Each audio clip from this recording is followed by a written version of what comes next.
James Whale on Talk Radio. We'll get you talking. I've just realised the time. We've nearly finished.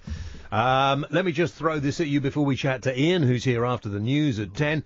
CJ said, I switched my electric today because they're giving away a £50 Amazon gift voucher if you have a smart meter installed. So they're encouraging you to have a smart meter put in? Yeah. Because they'll get the 50 quid back and more, won't they, over a year with one of those smart meters? Well, I'm not having one. The smart meters are not necessarily going to charge you anymore, but suppliers have been tasked with getting a smart meter into every home. Are we still on the first generation of smart meters, or we upgraded to generation 2 yet that can transfer between... Where are we with the smart meter technology? That's what I want to know. What has happened to your beard, Grandad? It's growing. It is. It's good beard, man. About a fifth of the way to where I want it to be. Have you ever been to the Amish country in America? No, I haven't. No, you should go. You would fit Would right I? in. Yeah. You're growing one of those big ones, are you now? We're going to go long one. I've just not had a trim for a little while. It's good though, yeah. It's nice to... It's looking good. Just pull it. Yeah, man. I like pulling it. Rabbinical. Let me just very quickly, because we've got to finish in a minute, I think. Have they moved the smart meters on so they can transfer or not? Yeah, it's a bit of a mess. The whole smart meter rollout is a bit of a mess, and they started doing it too quickly before the tech was ready.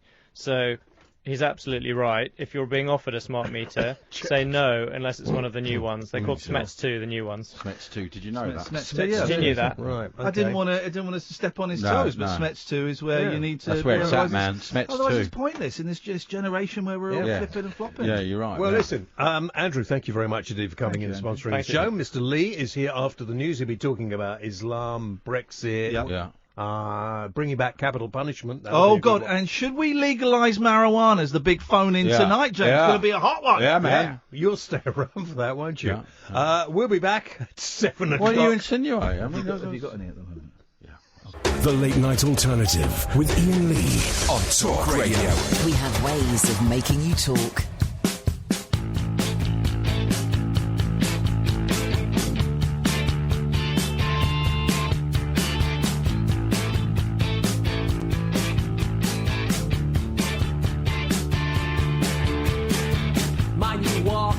Shouldered walk with cocky, bow-legged steps. I swear my hips is all chicken and chips and loveless, unprotected sex.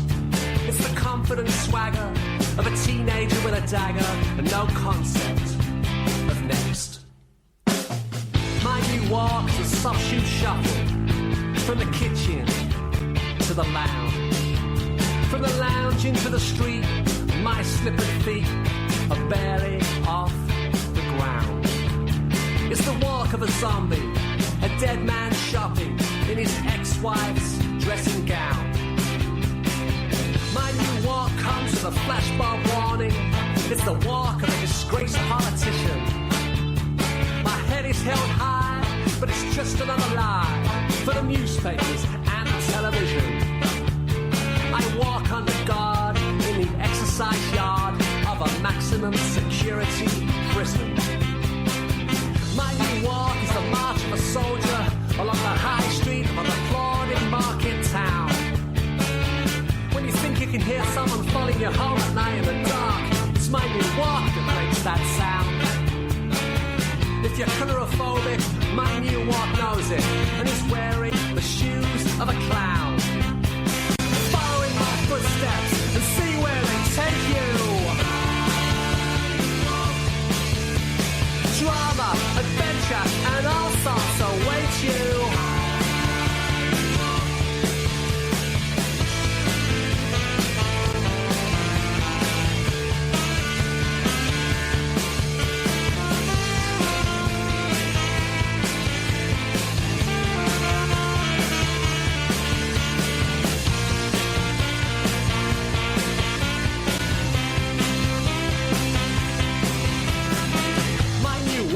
High-kicking goose step parading past the throne of a big-headed king. It's the stagger of a glass-jawed heavyweight fighter around the canvas of a blood-spattered ring. From the lounge into the kitchen, I walk like an Egyptian in the last days of the Arab Spring.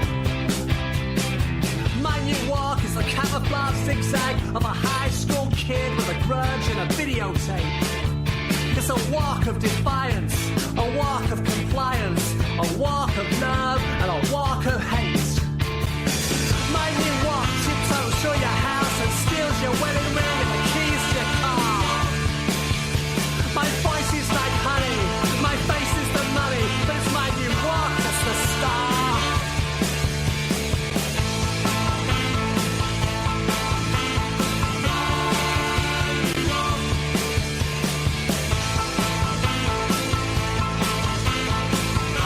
There we go, dear listener. My New Walk by Jim Bob. Jim Bob joins us in the studio. Good evening, Jim. Hello. Mr. Bob.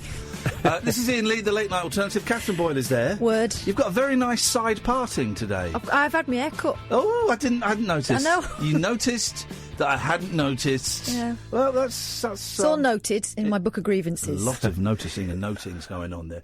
Jim Bob, we've got to do the shorthand. We've got to do the shorthand if we're going to sell this goddamn book of yours. So, Jim Bob, formerly of Carter USM. Correct. That's that done. I feel bad because there's a whole, like the majority of your new book is about your surname being of Carter. No, from Carter. Yeah. But there is one reference to Jim Bob of Carter in there. It was on one of the posters there because he used to, after Carter split up the first time, he used to do solo gigs and the Carter logo would sometimes be considerably larger than my own name. Oh God! And once so I tried to illustrate this in the book at the beginning of the book by putting up this photo of this poster I had. Yeah. But what I didn't actually do was look at it, and it actually said Jim Bob of Carter, but it was too late because the book was called Jim Bob from Carter. So. That's a strange way of phrasing it. Jim Bob, formerly of, I'll buy. Jim Bob of Carter. Of doesn't make sense. It doesn't make sense. It's like Game of Thrones or something, isn't it? Game from Thrones. Game from Thrones. So the new book isn't out yet. It's out in March. I worried that we got you in too soon because it's like a month away at least. Pre-sales these days. It's all about pre-sales, isn't it? Is it? Is that the thing? This is what we need to get you up the Amazon pre-sale chart. Yeah. Is to sell it. Is there? Right. Is Amazon the best place to get it, or it from depends. you? It depends really. Go on. What kind of thing you want? Tell us what the deal is. If you want a signed copy, the best place to get it is from Carter USM Store, which is a website that we're involved with. I guessed it. Well, I didn't think there'd be an actual physical shop, Carter USM Store, that you could walk in. There used to be. Shut up. At our peak of was there? Of chart Where success. was that? Kensington Market. Okay. Yeah, it was probably the least successful shop in What the did they history sell? of the world. Like T-shirts and stuff? T-shirts, yeah. It was called Business AD. Right. Business, and it was run by our T-shirt people, this Glaswegian and this other guy, Big Al. This is when Kensington Market was the place to go. Yeah. If you wanted the bootlegs, you wanted to get your live Beach Boys CDs, you go to Kensington Market. I believe if you wanted to get drugs, you could get them. I have heard that. There as well, yeah. See, I lived out in the sticks, so if you wanted Carter stuff, you had to draw it on your satchel with, like, Tipex. Yeah. And there's a lot of that going on. It's like a lot of Tipex. But yeah. Ray is listening. Ray says, that's a great tune by Jim Bob. It's like a return to his old band, Jamie Wednesday. Wow. Is that an old band? That is a very old band, yeah. That's whenever that was. I don't know. Split up in 1987. Wow. So that's, yeah. This is the thing. I suspect that your fans are quite hardcore. I've just finished reading the most incredible book, and I'm going to read an extract from it later on because there's an amazing thing. It's Kenny Rogers. This is the book I chose to read. Oh, no, after you, it was Eric Idle. Then it was Kenny Rogers. Okay, and he has two fans who've been to over 2,000 of his concerts, and I'm guessing you've probably got a few.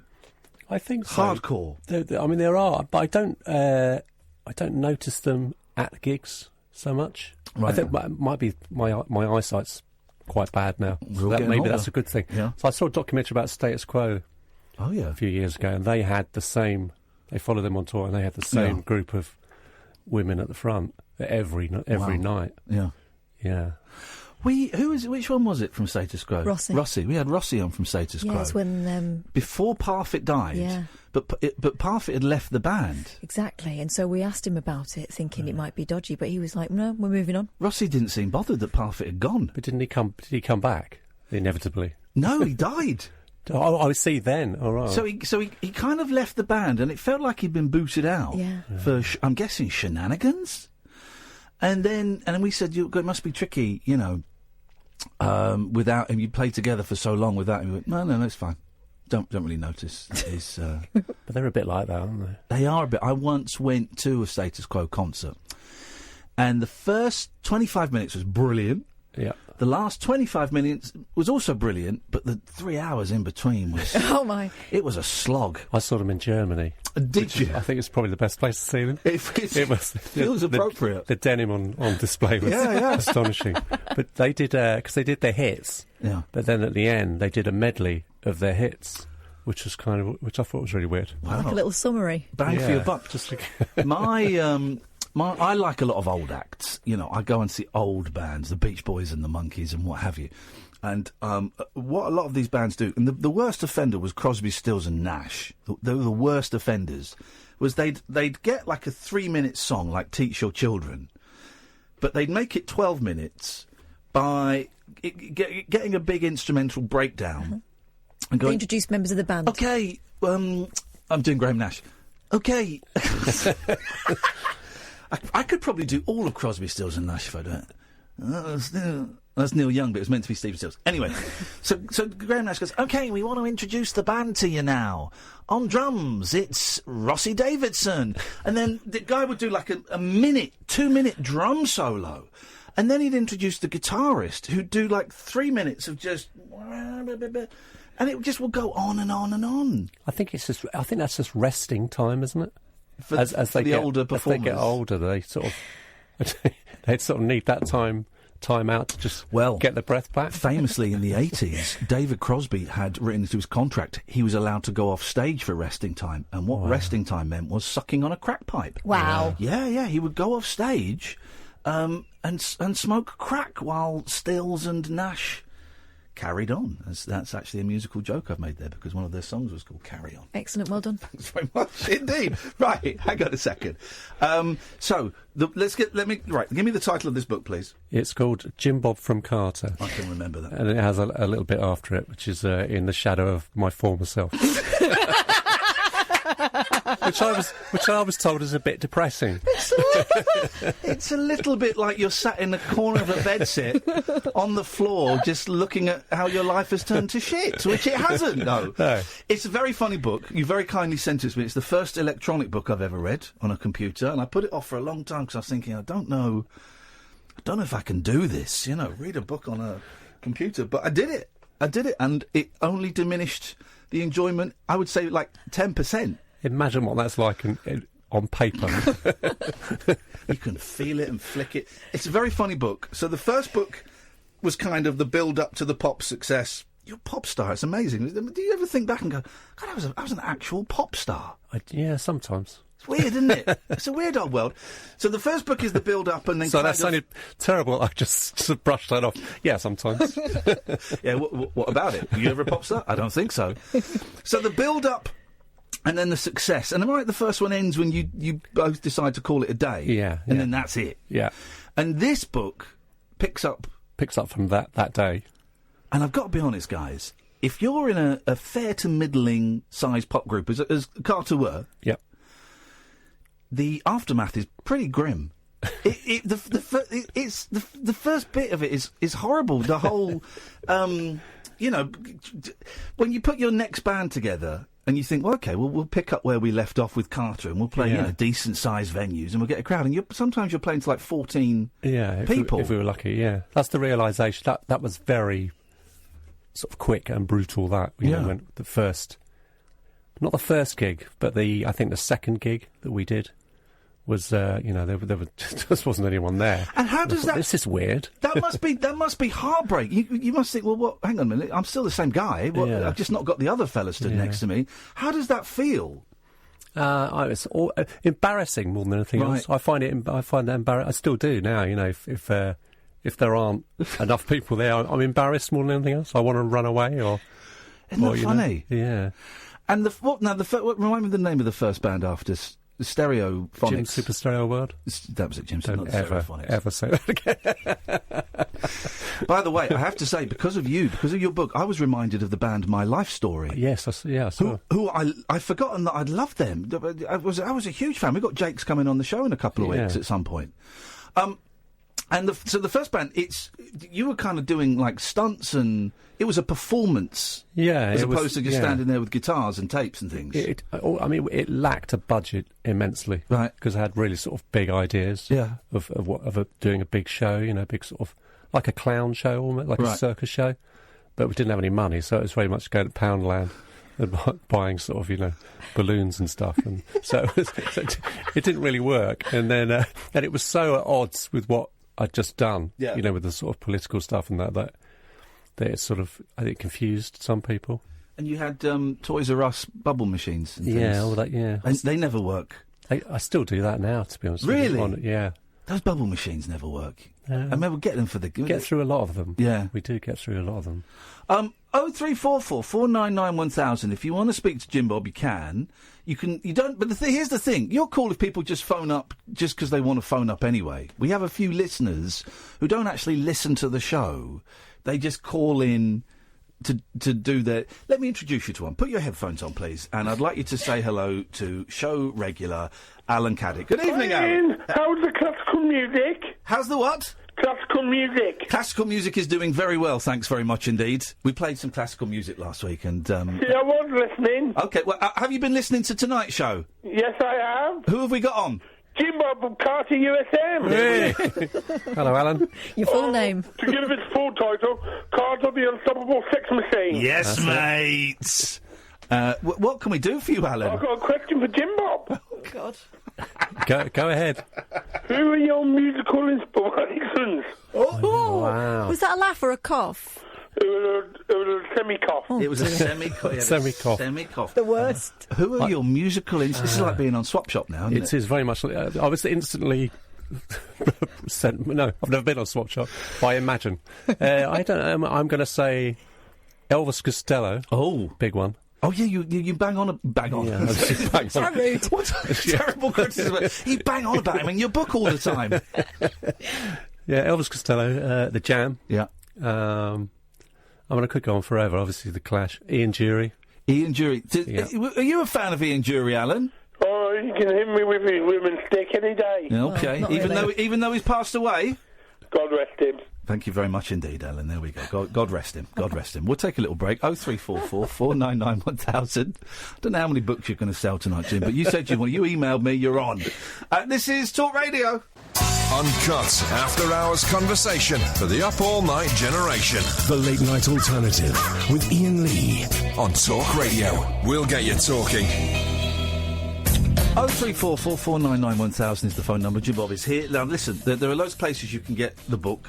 The best place if you want a free bookmark. Is it free, the bookmark? Yeah. It's free bookmark. And it's signed. Signed, yeah. That's the main selling point, of course. Is if you go to carterusmstore.com. carterusmstore.com. I see a lot of people have been calling out an ex-radio presenter for doing the www. Yes. Does anyone... No one still does the www. No, but I love it when people do. Our favourite one, I may have told you this before, when we were on local radio, and a guy phoned up and he said, it was his old boy, and he was promoting some charity or something, I don't know what it was, and he said, can I give out the web address? And I went, yeah, sure, why not? Okay. And he went, HTTP. He did the whole thing. It was that pace as well. It took about 10 minutes. We had to turn our microphones on. Also, it had the longest name in the world, didn't it? Yeah. What was the JVS? Oh, God. We used the guy after us used to did a consumer show where people would phone in and say, "Oh, I bought these sandals and the strap came off after 6 months. Can I get any money back?" Yeah. That kind of thing. But then an old boy phoned up. Yeah, he said he joined a dating agency, but it wasn't what he thought it was going to be, and could he get his money back? And this all went on, and everyone felt terribly sorry for him. And then they said, "Okay, so what's the name of this? Is it online?" Yes, it's an online dating agency. Okay, well, let's take some details then. What's the name of the site? And he said, "Yeah, it's localsluts.com." and the women weren't what he expected. I don't even want to know. You cannot get Jim Bob's book from localsluts.com. But I don't know what you can get. I'm not going to Google it. I've got a fair idea. Okay. CarterUSMstore.com and get a signed copy, or you can get it or our friends at Big Green Bookshop, who I've just found out have closed the physical store. Online store now. Simon, unbelievable. That's so sad. Okay. So, gosh, the title is great. Jim Bob from Carter. That's the only bit you need. Jim Bob from Carter. Okay. Okay. Good. Cherry Red have confused things by putting Cherry Red Books Presents Jim Bob from Carter on the cover of the book. It's got a new cover now. It's got a better cover. Has it? I'm going to say a lot better. Do you get any say in the covers, or do you kind of send it in? Yeah, I've had too much say in this. Oh, really? Yeah. So that one you're talking about there was my that was my fault. Oh, okay. Yeah. Flipping heck, man. It's a very funny book. I loved it. I genuinely loved it. It's you. I think we have a lot of similarities. There's a few instances in there. Well, you talk about Elvis Costello being an inspiration. You go and do you get something signed by him? Yeah. In the end. Yeah. And there's a horrible awkwardness. Yeah, I've met him twice in my life. You know, I mean, I've got all of his records. Yeah. And that doesn't matter, you know. That's not. It doesn't mean he should. No, do you know what? Be nice to me. Or yes, it does. I think it does. I think it means you should get a bit of respect. I met Al Jardine from the Beach Boys at an airport once, and he looked at me like I was a piece of dirt on his shoe. And I even called him Mr. Jardine. Who else is going to call him Mr. Jardine? And he was so rude to me. So. Elvis Costello. Yeah, it was the second time. Basically, I went to he did a reading thing, an interview at South Bank. Yeah. And and I queued up with his book afterwards. His book was out basically. So he was expecting to sign things, and I was quite near the back of the queue. Right. And I was incredibly nervous. Yeah. Thinking, I hope he recognises me. Knowing, of course, he's not going to. Why would he recognise me? Yeah. And we had recorded one of his songs, you know, Carter recorded an Elvis Costello song, so he must... Anyway, that's neither here nor there. But to make it sort of... I had to get it to Jim Bob, because it kind of... Yeah. It makes it more sort of... It sort of amuses me. Yeah. Apart from anything else. But because I was sort of nervous, I mumbled.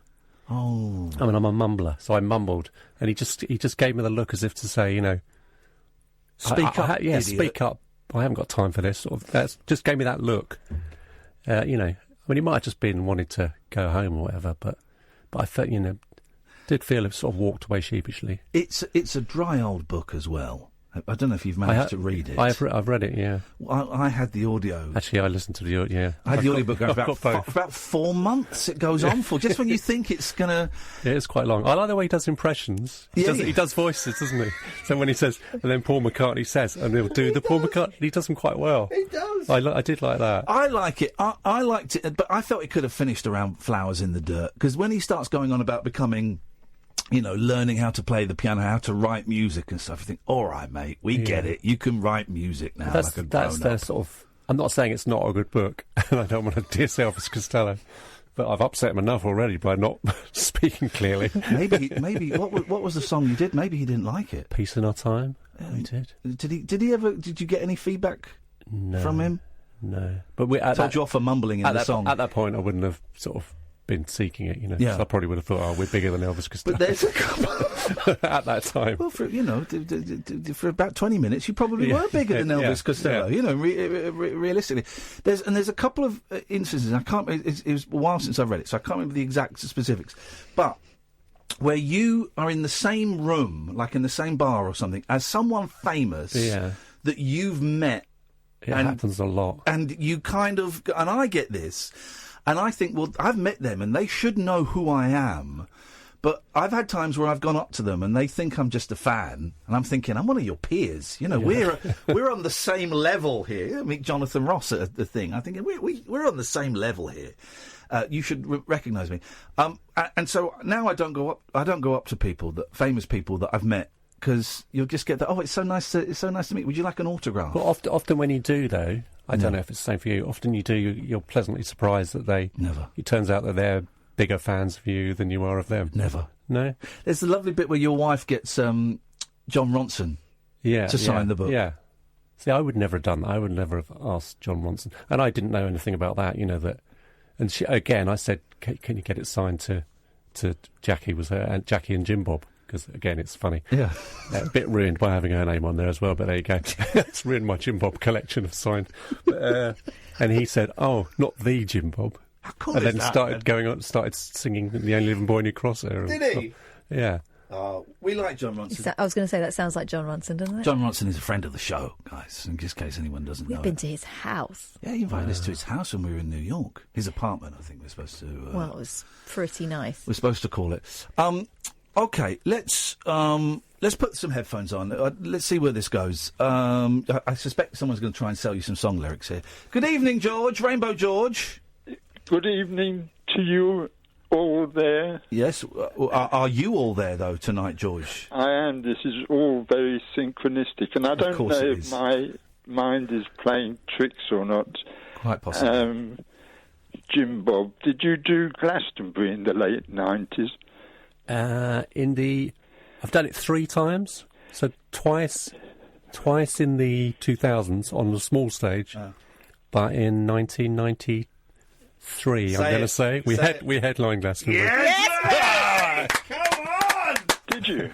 We did, yes. And did Radio 4 do a piece about you at that Glastonbury? Oh, I don't know. Radio 4, possibly, yeah. Very possibly. I've got a feeling that I followed you on the tape, and I remember my last line was, "When you've got to glow, you've got to glow." Do you remember that, Jim Bob? Do you remember an old man saying, "When you've got to glow, you've got to weirdly glow"? familiar. Okay, possibly. Possibly. And Ian Dury was a friend of mine, and in his latter years when he moved to Hampstead. And I'm just wondering if there's all sorts of synchronicity. You did the Boogaloo Radio thing last week, Ian. I did Boogaloo Radio, yes. You Jim Bob didn't, yes. And that reminded me of... I only ever have been to one gig at the Boogaloo Radio, and it was... Mike Scott of the Waterboys was playing. We'll be back with you in a second, Jim Bob. Sorry, okay. George is just doing his thing. Yes? Just remembering. Mike Scott of the Waterboys, yes. You saw the whole of the moon. Yes, but that record, This Is the Sea. Yeah. Do you know the title? No, I don't really like the Waterboys, if I'm honest. I don't know much about them. I really want to tune you into the title track, This Is the Sea. I think it will lift your spirits, Ian, okay. if you listen to that. Okay, maybe we'll play it a little bit later on. Yeah, no, I was... You've been on my mind quite a lot this weekend. Hey, thank you. I'm just thinking that music is the one thing that can lift you up. So I was thinking... I've been a little bit down recently, that's putting it mildly, and George is very kindly is suggesting songs to lift my spirit. Thank you, George. I was listening to...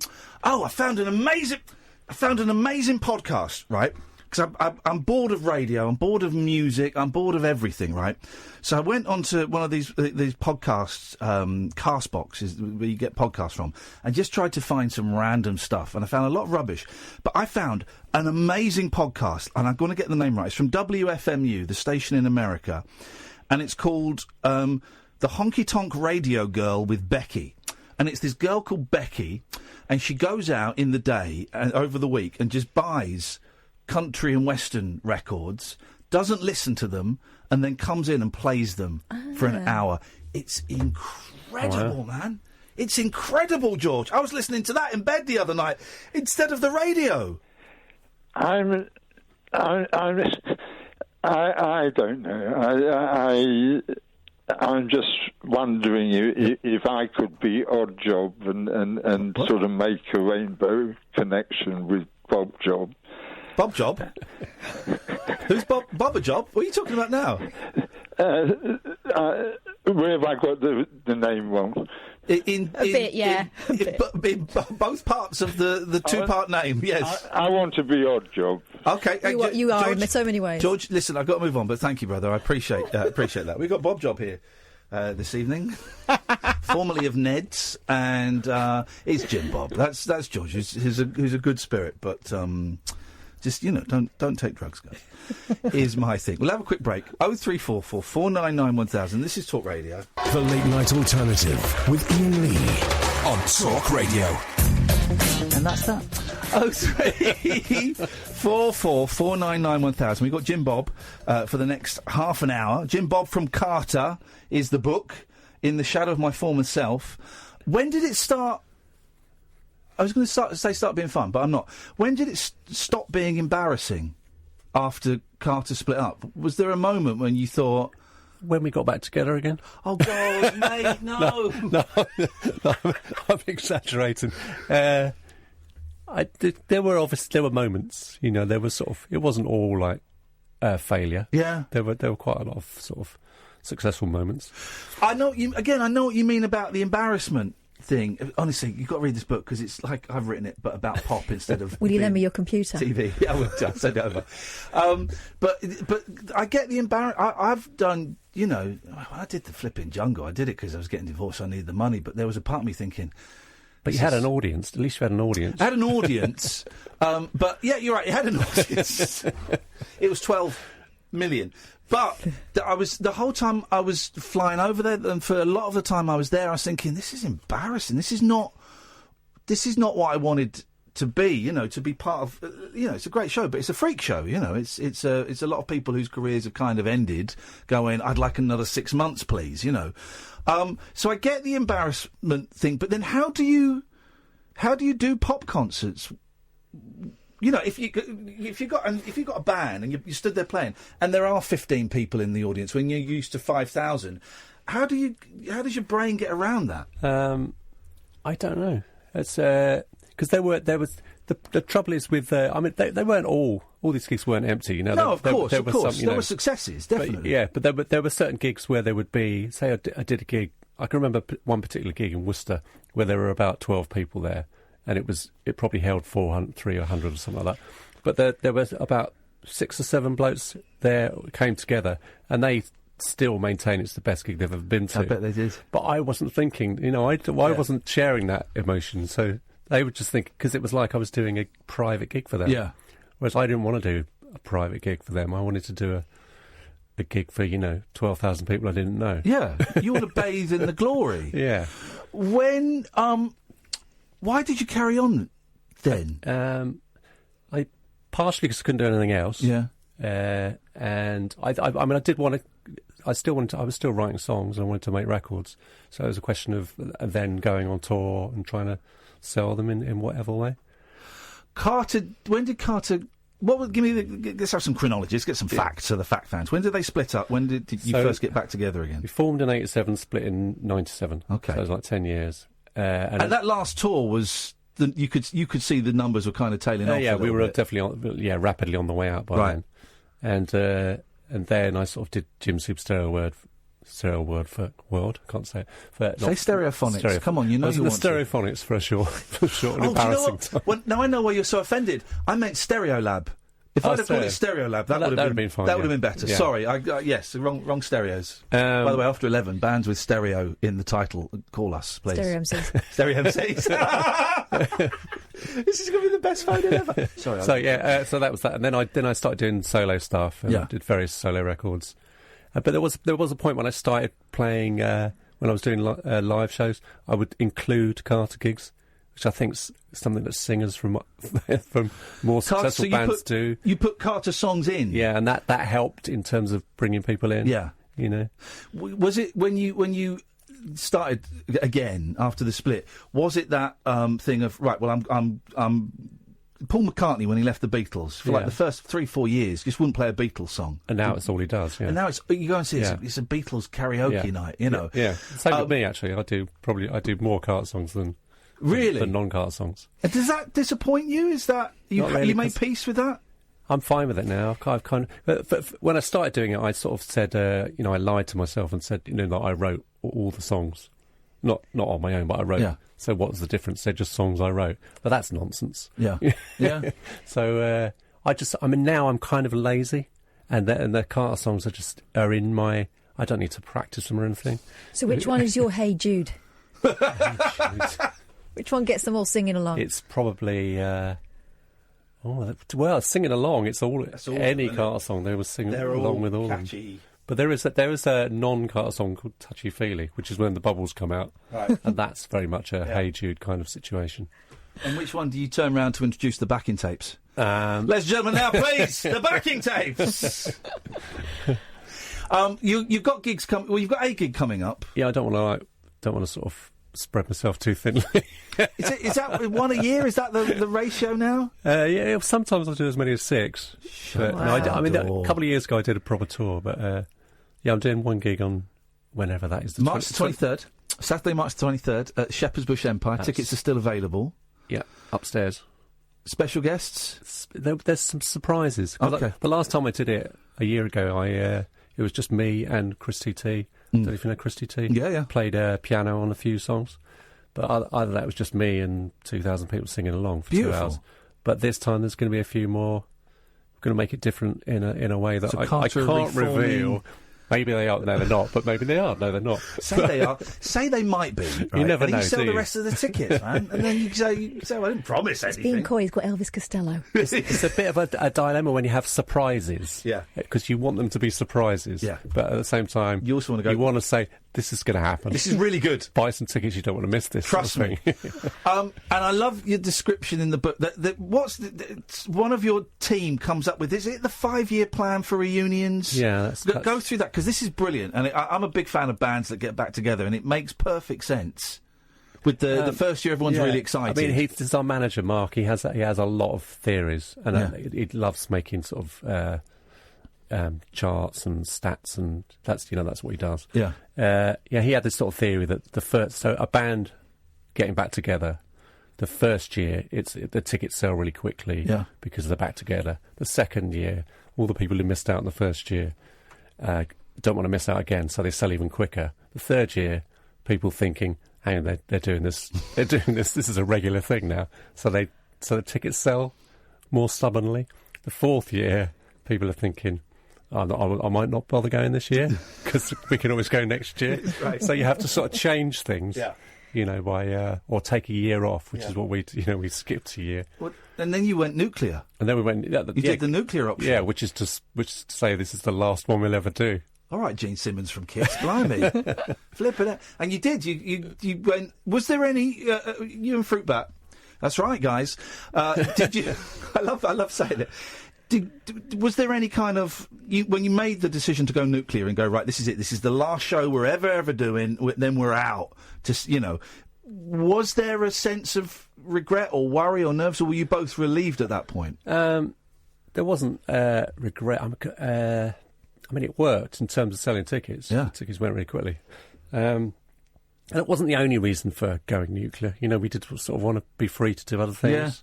As proved by the fact that I didn't do anything afterwards. How long ago was the nuclear option? 2014. Oh, well, you've got, we're 2019. Next year you can get back together again. And no one I mean, care. the thing is, because the offers to get back together were quicker and more inviting the second time around. Yeah. But, so, it's nice to be asked, but, you have to sort of consider them and then dismiss them, because until somebody makes a really ridiculous, But it's inevitable, isn't it? Someone will wave a silly check in front of you. I don't think we're worth that much money, unless you do the kind of, like, the, Bros sort of thing where, as far as I know, because they play in Brixton Academy or something. Yeah. Someone told me the tickets were £106 each or something. What? Correct me if I'm wrong, but... Come on, guys. But Bros. that's the sort of cheaty way of doing it, isn't it? Let's have a little look. I'm going to find out exactly how much they are, and I'm going to buy you a ticket for it. You're going to go, you're going to shake hands with Luke and buy tickets. Let's find out. I feel sorry for the Brossettes. Be annoying if they aren't, and I've just got that wrong. If they aren't, I'm going to just not say anything. Okay. And we'll move on. Actually, it was Mark, my manager, that told me, and he does exaggerate. Did you see? You must have seen the film. Did you see? I did see the film. Yeah. I thought it was moving. How much did you say they were? I'm sure he said 106 or something. 100. They're £106.50. That's the stalls. That's just normal tickets. Yeah. That's the official website. Yeah. That's nuts. And there are resale tickets for seated for 180. So that means. So that means they're making. Oh, I can't remember. That means they're making like £500,000 if they sell for playing Brixton. But they will sell, though, won't they? Well, especially now after that film. Well, I suppose after that's insane. 106 quid for Bros. Yeah, it's not right, is it? I mean, I've got to be careful. Fair play to them. Fair play to them. That's it. Yeah, that's it. I mean, yeah, if you can, fair play but to them. still, if you can stitch your fans up, why not? We'll have a quick break. Then we'll try a phone call, but I'm not quite sure where that's going to go. 0344 499 1000 is the telephone number. While the adverts are playing, go to carterusmstore.com. Click on Jim Bob. You can get the new book, Jim Bob from Carter. You can also get Good Night Jim Bob as well. Will that one be signed as well, sir? It will be. Yeah. There you go. Go and get it from there, for goodness sakes. 0344 499 1000. This is Talk Radio. The wild man of late night radio. The Late Night Alternative with Iain Lee on Talk Radio. We have ways of making you talk. We got Jim Bob, formerly of Carter USM. So listen, guys, dig deep, because there's lots to get. There's a few tickets left for the show on March the 23rd. At Shepherd's Bush Empire, significantly cheaper than £106.50 a ticket, I'm hoping. Oh, yeah. And lots of surprises. Lots of surprises that I can't tell you about. There's also the new book, Jim Bob from Carter, which I've read and is a joy. It comes out in March, but get in there early. It's funny. This is the thing. I love all I read are autobiographies and biographies. I love it. And I've got to be honest, and maybe this is kind of my cruel thing. My favourite part of pop stars' stories are when the bubble bursts a little bit. And I like the journey from the other side as they kind of come back and work out who they are and what they are. And this book covers that plenty. Oh, look, there's Paul Ross. You aware of Paul Ross's work? Does he owe you money? No. Do you owe him money? That's probably why he's here. Oh, no. Quick! Get me out the window, it's Ross!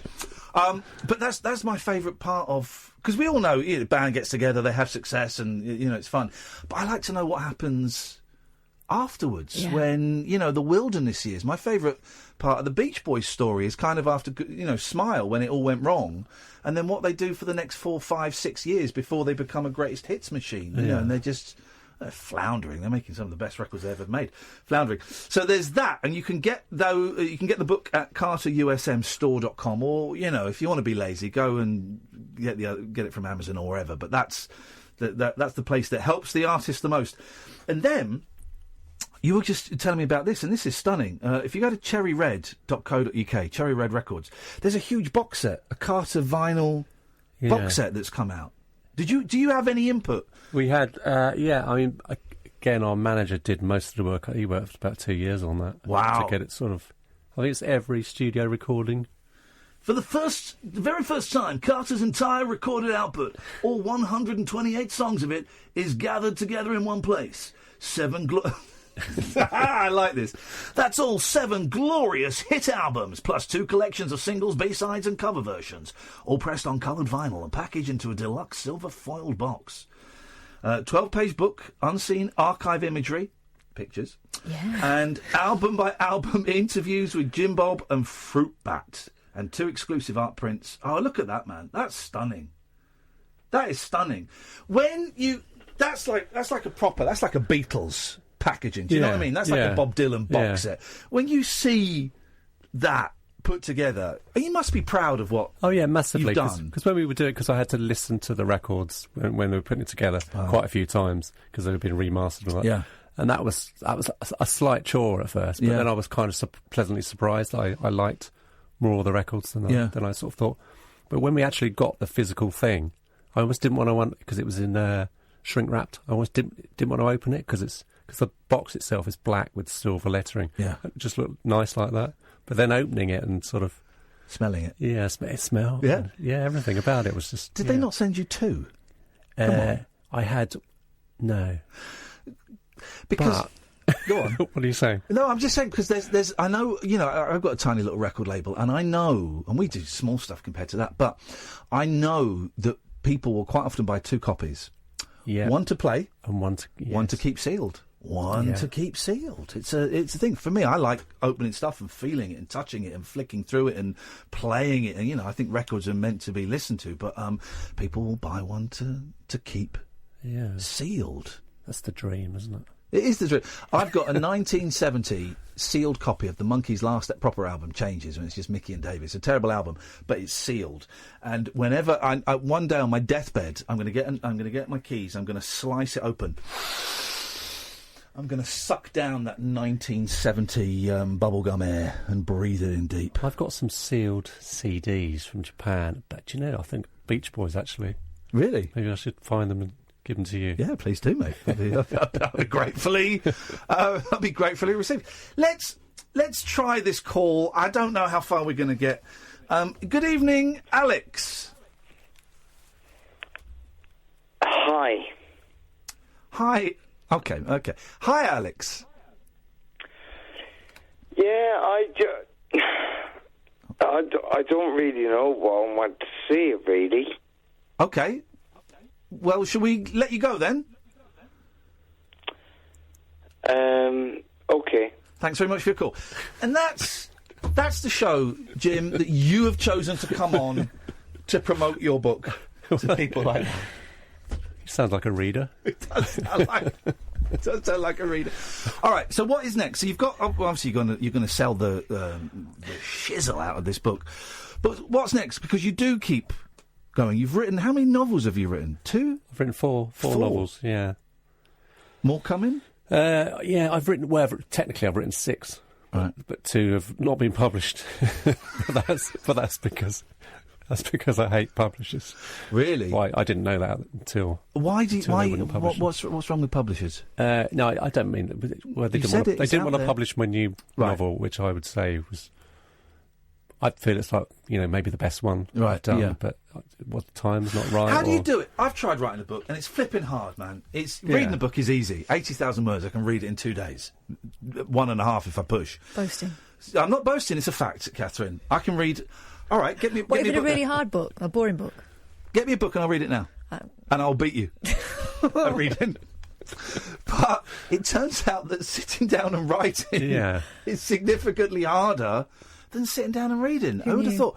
How do you motivate? Do you have like a little room that you go in and you say to your partner, right, don't knock on the door until 5 o'clock. You go up there with a pot of tea. How do you do it? No, I mean I have got a room, but I don't really go in there anymore. Oh, I think when I first started out, when there were the first books, it was more.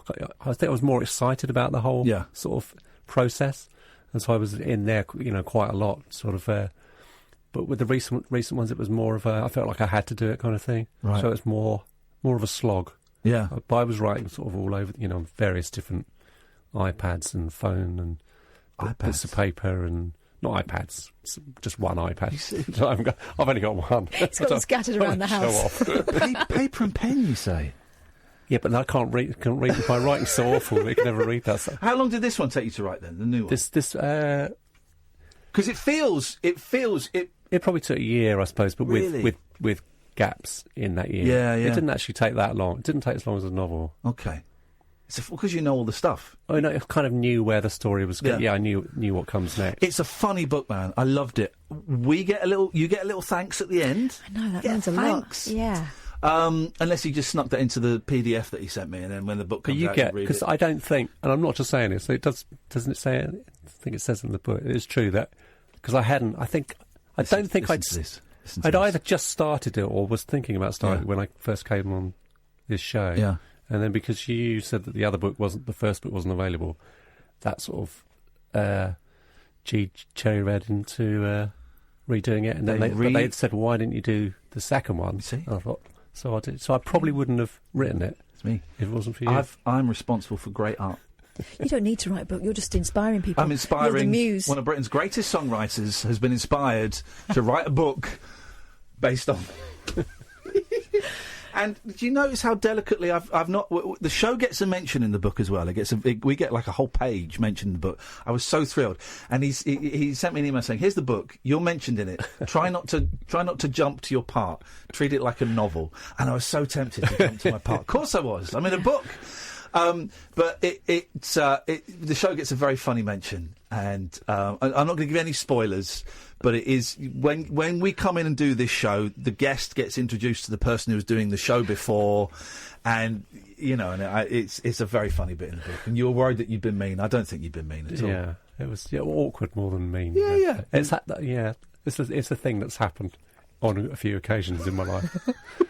But yeah, we'll go to the news in a second. So I used years and years ago. 20 years ago, I used to a TV program called the 11 O'clock Show, and it was basically just slagging people off. Some of it was funny, but some of it was very mean, just slagging people off. And the number of times I've been like in a green room with a famous person, and I've had to go, I'm really sorry, but I think I may have said something rude about you.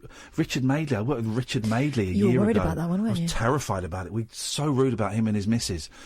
I mean, awful. And I was working with him the next day, and I had to just say, Richard, I'm really sorry, can I have a word? I've been building it up for years. I said some really mean things on this show about you and Judy, and he said, oh, no, OK, not a problem at all. Anyway, thanks very much. So, what do you think about this? And then he was off. And I built this thing up for years that he was going to... But you know what the best one I found? Because I've done that a lot, like mainly slagging off other bands, and then you meet them. The best thing is when it's the other way around and you meet them, and you can see that they feel awful. You can see that you recognise that look, and you don't mention it. And you know that they feel awful. The book is very funny, man. Jim Bob from Carter. It's Carter USM store is the place to go. If you can't be bothered to support the artist directly and get a signed copy, then you get it in all the usual places. But this is how we like to roll. So lovely to see you, man.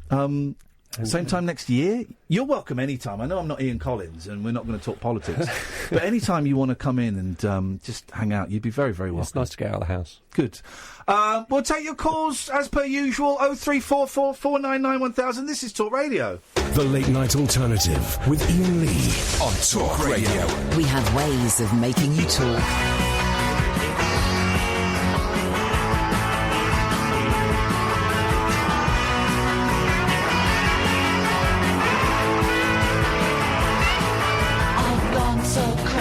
Certified nervous wreck. A little bit eccentric, screaming like a discotheque. I'm dizzy, I'm mad, I'm not number 23. They say I'm blind, but I can see.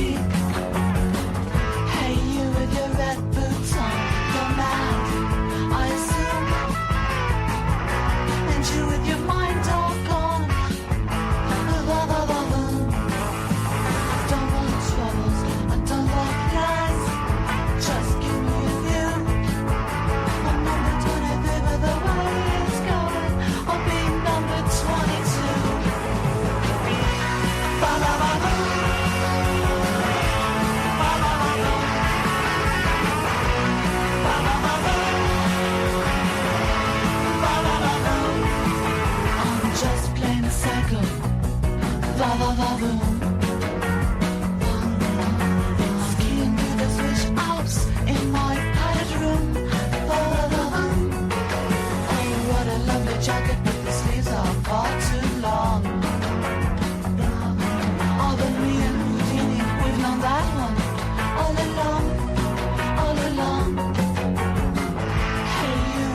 0344 499 1000 is the telephone number if you want to give us a call. That wasn't the song I was expecting to hear. But I like that. I like that a lot. Who was that? Hang on a second. I've got too many windows. That was Brett Smiley. Va va va voom. Honestly, I found this. I'm going to give you some amazing podcasts to listen to. I think I've only got two. Let me give them to you in a minute. If you want to call in, 0344 499 1000. Jim Bob just told me that he got an email from the Carter store saying they'd sold loads of copies of that book. So thank you, team. That's great. Honestly, it's such... Excuse me, Windy Pops. It's such a funny book. It's delightful. It's charming. It's the least arrogant pop star book I've ever read. It's full of self-doubt, self-deprecation, shyness and embarrassment. Yeah. And I'd forgotten that was the word he used to describe, going from playing several thousand seaters to doing a tour with the next band, thinking, well, yeah, OK, we'll probably get about half, 3/4 of the Carter crowd and playing to 14 people. And he was embarrassed. And I get that. I've been sat on shows and I've been embarrassed. I've done live stuff and hardly anyone's turned up, and I've been embarrassed. It's not a shame or it's embarrassing. He's so nice, isn't he? He's so nice, and he's kind of charming, slightly awkward. I mean, it's so nice, though. I like that guy a lot. Anyway, I've just, if you want to order the book, Jim Bob from Carter, if you go to Carter USM store, you can get it there. You can get it from Amazon, all the usual places, but if you get it there, I think the artist gets a few more quid in their pocket, and you get it signed. You get a bookmark. You get a bookmark. Come on, we all need to keep our places. Yeah, bookmark. Yeah, bookmark. 0344 499 1000. Let's go to... how do I pronounce this? Is it Kiana? Yeah, hi. Hey, I've just... Look at that, Kiana. I've just broken my headphones. Not slide back on. Yes, it'll slide back. Yes, it will, but the pin has come out that keeps it in. Oh, dear. Right, well, there's another pair there. Hang on. Well, no, hang on. No. Hang on, Kiana. Bear with us, Kiana. No, there should be... Hang on, I'm going to stand up. Your call is important to us. No. I don't want the headphone. All I want is this black bit. If I can pull off this black bit... Don't break two pairs, just... No. Hang on, Kiana. I'm here. I know, we're coming, honestly. Hang on. No, because if I do... No. Don't get angry with me for being practical. You're not being practical, you're being... No. Hang on, Kiana! We're coming! God. He's just breaking another pair of headphones. Got headphones like this needlessly. Out there? Can you try and get that black bit off, please? I mean... And when you get it off, bring it in! Sorry, Kiana. Well, no, because this won't work now. Can you not just hold it on like you're doing Band-Aid or something? Oh, have you got sellotape? Yes, I have. Get some sellotape. All right, we're back. Good evening, Kiana. What can we do for you this evening? Oh, my goodness. Hi, Ian. You okay? I'm lousy, but apart from that, I'm great. Yeah, you are pretty lousy, aren't you? You've actually made me feel quite calm now. It's really nervous. Meditation is the key. Focus. Well, I was very Focus. I was actually quite nervous, knowing that I was going to talk to you, but I've wanted to talk to you for a while anyway. Didn't you call us? Didn't you call last week wanting to speak to us, and then you didn't come on air or something?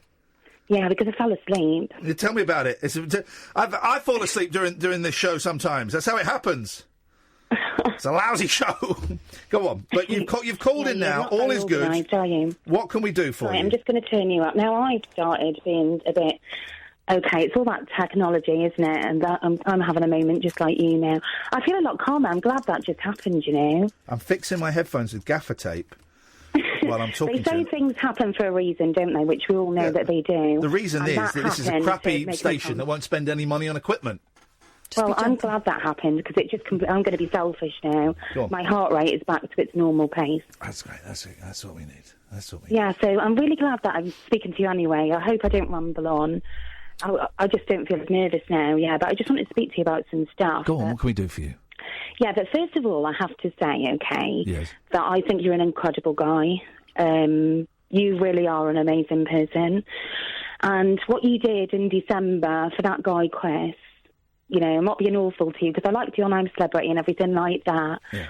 But once I seen what you did and heard about that, I very much warmed to you more and engaged with you mentally, even though I didn't know you, if that made sense. I'm reminded that there was a PS over the weekend about that story. Yes.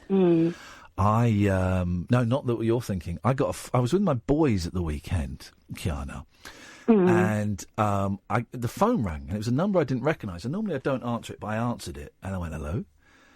And a woman said, hello, who is this, please? And I said, no, who is this, please, to her. And she went, is that Iain? And I'm thinking, oh, sugar, man, what have I done now? And I said, who is this? And anyway, long and short of it is, this was the partner of that gentleman. Wow. And once I'd made the connection, and I sat there with my boy, and I went, okay. I've realised who this is. How is Chris doing? And she went, well, why don't you ask how I'm doing? And I looked at my 9-year-old son, and we were building something, and I went, nah, not today. I said, okay, thanks very much for the call. I'm going to have to let you go now. Thanks a lot. Bye-bye. And it was a weird vibe. Anyway, sorry, Kiana, to interrupt. Yeah. It was a weird vibe. No, that's fine. Yeah, wow, yeah. Oh, anyway, gosh, go on. Go on. Yeah, obviously, I didn't know where to start, and I didn't want to, because sometimes when you talk to people, sometimes things can go on for hours, can't they? And obviously it's not going to, because there's no way, so I'm trying to cut things down as much as I can. Yeah. But I just wanted to be as honest as I can, because I'm a mental health campaigner anyway. And, and suicide awareness and stuff like that. I'm massively passionate about a lot of things. Yes. But also, the thing is, I don't want to get emotional, but sometimes you do, and then it's not okay. You shouldn't mask your pain anyway, or your upset, or your emotions at the end of the day. You don't know where they're going to take you at one moment, Yeah. And, so I sort of sat here for a while, like you said, I was going to call you last week and that as well, but I sort of thought, you've got to, at the end of the day, I don't want people to be upset when I speak of something, but at the same time, Okay. Well, don't worry about how other people are going to react or what they're going to feel. That's their thing. But go on. So what is it you want to say? Yeah, well, basically, in that, it's been a very, very hard year for me. When I found out what you did was, for Chris and different things, and not just that, they always say you don't know what's going on underneath a person. And obviously I did my mental health campaign in 2017 in May. And that went really, really well. And it was the first time, without going into too much, I had a bit of a traumatic childhood and all of that, but you get over it as much as you can. Raising care and all of that, I like to think I'm an independent thinker. I'm quite positive, Being let down by the local authority a lot, but, that's a different story at the end of the day. But I always sort of fight for what I believe in. I'm that kind of person that always does. But about a year ago, just over that, unfortunately, last February I got rushed into hospital with mental and physical exhaustion. I was very ill, Iain. But before that, I'd broken my foot. I was very, very unwell. I was getting rushed to hospital, loads of physical illnesses. My doctors, let me just say, first of all, before I carry this conversation on, if you want to interrupt, carry on, honestly, just because I want you to think I'm taking over. No, I'm listening. Cut long story short, they were incredible with my doctors. I'm not going to fault them. I've written a couple of blogs on them. I love my doctors. All of my doctors in Northern Surgery are incredible. They have been so supportive. I must say that. And Wiltshire Police, actually. I'm not going to, and I've not always felt comfortable with the place. They have been very supportive under the emergency services. NHS have been incredible with me. I'm proof of that, living proof of what they've done for me over this last year. I'm just going to tug ever so slightly on the fishing line and just bring you back to... Because I get the vibe I get from you, Kiana, is you can talk for England. And you're like me in that we can both go off on tangents aplenty. So I'm just going to just put you ever so slightly back to the focus of what it is you want to... I still don't quite know what's happened and where we are now. Right then. Sorry. Okay then. So cut long story short, I got rushed into hospital mental physical exhaustion last February. Yeah. And then I basically was put on treatment. I've got a daughter. My daughter's just turned 11, but I was put on treatment, and the treatment that I went on made me react to it very badly. I was put on a psychotic drug. It turned out I shouldn't have gone on it, and I should have been in hospital for a couple of weeks. Cut long story short, people make mistakes. That's what had happened. Yes. Months later, unfortunately, I was in hospital for 3 months instead of 2 weeks. Very, very unwell. year. And then I ended up getting a blood clot. I was very ill. It spiralled back, loads of other stuff. Yeah. And I had to take myself to A&E out of the hospital that I was in because they thought I was just being crazy and stuff because of medication or whatever, which I knew there was something wrong with my leg. Went there. Cut long story short, I had the clots, ended up getting put on medication. My daughter was with friends. The local authority by then had chipped in, and stuff like that. So that was quite hard because I raised my daughter for 10 years on my own, Yes. I tried my best to be the best mum that I could possibly be. And it was a shock, to be honest, Ian. When I woke up from this, they said it was like being in a coma for about 6 weeks. I didn't know what was going on. Lost most of my time that I was in hospital through. I just don't know what was going on because of the medication that I was on. Come out of hospital in the June last year, and it was the most hardest journey for me. I'm not being awful because people really need to be aware that when people are going through a hard time, and I'm not trying to act like a victim, some people don't know what went on. People judge people, but, people need to back off, really. Yes. And, and I just got really, really bad. So I had to have nurses helping me cross the road when I'd come back home, really looking after me. And then I got rushed into hospital again because my because I hemorrhaged and stuff after that, going back into the court about my daughter. And unfortunately, Ian, I lost her. So you lost. So what? Your daughter got put into care, did she? She went to go and stay with my friend in February last year. One of my friends took care of her, 2 of them, for 2 weeks. A married couple with their little girl. They looked after her, and she still stayed in the same school. So I was really pleased about that. Yeah. And then a couple of weeks after, the local authority were rallying around my friends to see who else could take her. And then a really good family took her in, and she's been there ever since for a year. The local authority. Sorry, carry on. No, do you get to see her or speak to her? No, this is the hardest thing, to be honest. I'm trying not to get emotional, but I don't want to get upset. But at the same time, I'm trying to deal with emotion now and what's happened. It's like I've grieved a lot, to be honest. Yeah. But So when was the last time you spoke to her? I haven't. I last spoke to her 7 months ago. Oh, mate, I can't. That was on the phone, by the way. But the last time I seen her was 2 months ago. But in the June, I had to go back. I was only allowed to see her for 2 hours a week, supervised. Yeah. My doctor was upset. My doctor was crying, Ian. A police officer, he was really upset. I spiralled out of control. And then obviously I had to keep on going back into to the courts. But they were like saying, you're going to, if you carry on the way you are, you'll be able to get your daughter back and blah, blah, blah. I did everything that they wanted me to do. And they were trying to say that I was deluded by then. I had to see loads and loads of psychologists. Everyone was coming out with the same. And they said it was stress-induced, like some kind of organic thing to your brain, because I was physically unwell. I had anemia, a blood clot, I hemorrhaged. And I thought I'd cancer, so my blood, everything. Without going into it, there's so many infections and viruses. I was on morphine, I was on steroids, I was in intensive care. They were going to give me a blood transfusion, and they were still chipping at me, the local authority. And it was just horrendous, back into. And then sadly, in November, I don't feel ashamed of it. I'm not saying be proud of yourself if you're going to try and commit suicide. It's the worst pain, But in the November, it was my daughter's birthday in the November. I'd missed the summer's always that kind of year for me and my daughter. It's summer holidays. Yes. Work yourself up, have summer together. Then it's going back to school in the year in the September. Then it's Halloween in the October. November it's her birthday. Then it's Christmas. I missed all of that. I missed her last year. It got too much. Yeah, and it did. And to be honest, I've gone through a lot in my life, not like thinking, I'm the warrior. And I've had a lot of pain in my life being in care and my sister passing away and lots of people that I know that have committed suicide through care and stuff like that. But I've always pushed and been a positive person, tried to make a change and been that real proof for my sister. She's watching over me and the angel, that I'm going to promise that I will fight for what I believe in and to try and get justice. But unfortunately, it just got the better of me. A load of people bullying me really badly. I only go to about 3 shops in my town. I'm going to move now because I've decided it's best for my daughter because she can't just bump into me and it's not fair. And then, in the November, just before I went to court, I did try and take my own life. I'm really sorry to hear that it... I feel like I turned a corner there just before you speak. Oh, OK. Well, I was about to say, I'm sorry that it got to a place where that seemed like an option. And trust me, I know what it feels like to be confronted and think, well, do you know what? If I was dead, that would kind of solve everything. I've been there recently. I couldn't deal with, Ian. Yeah. It was the pain that hurt so bad. Yeah.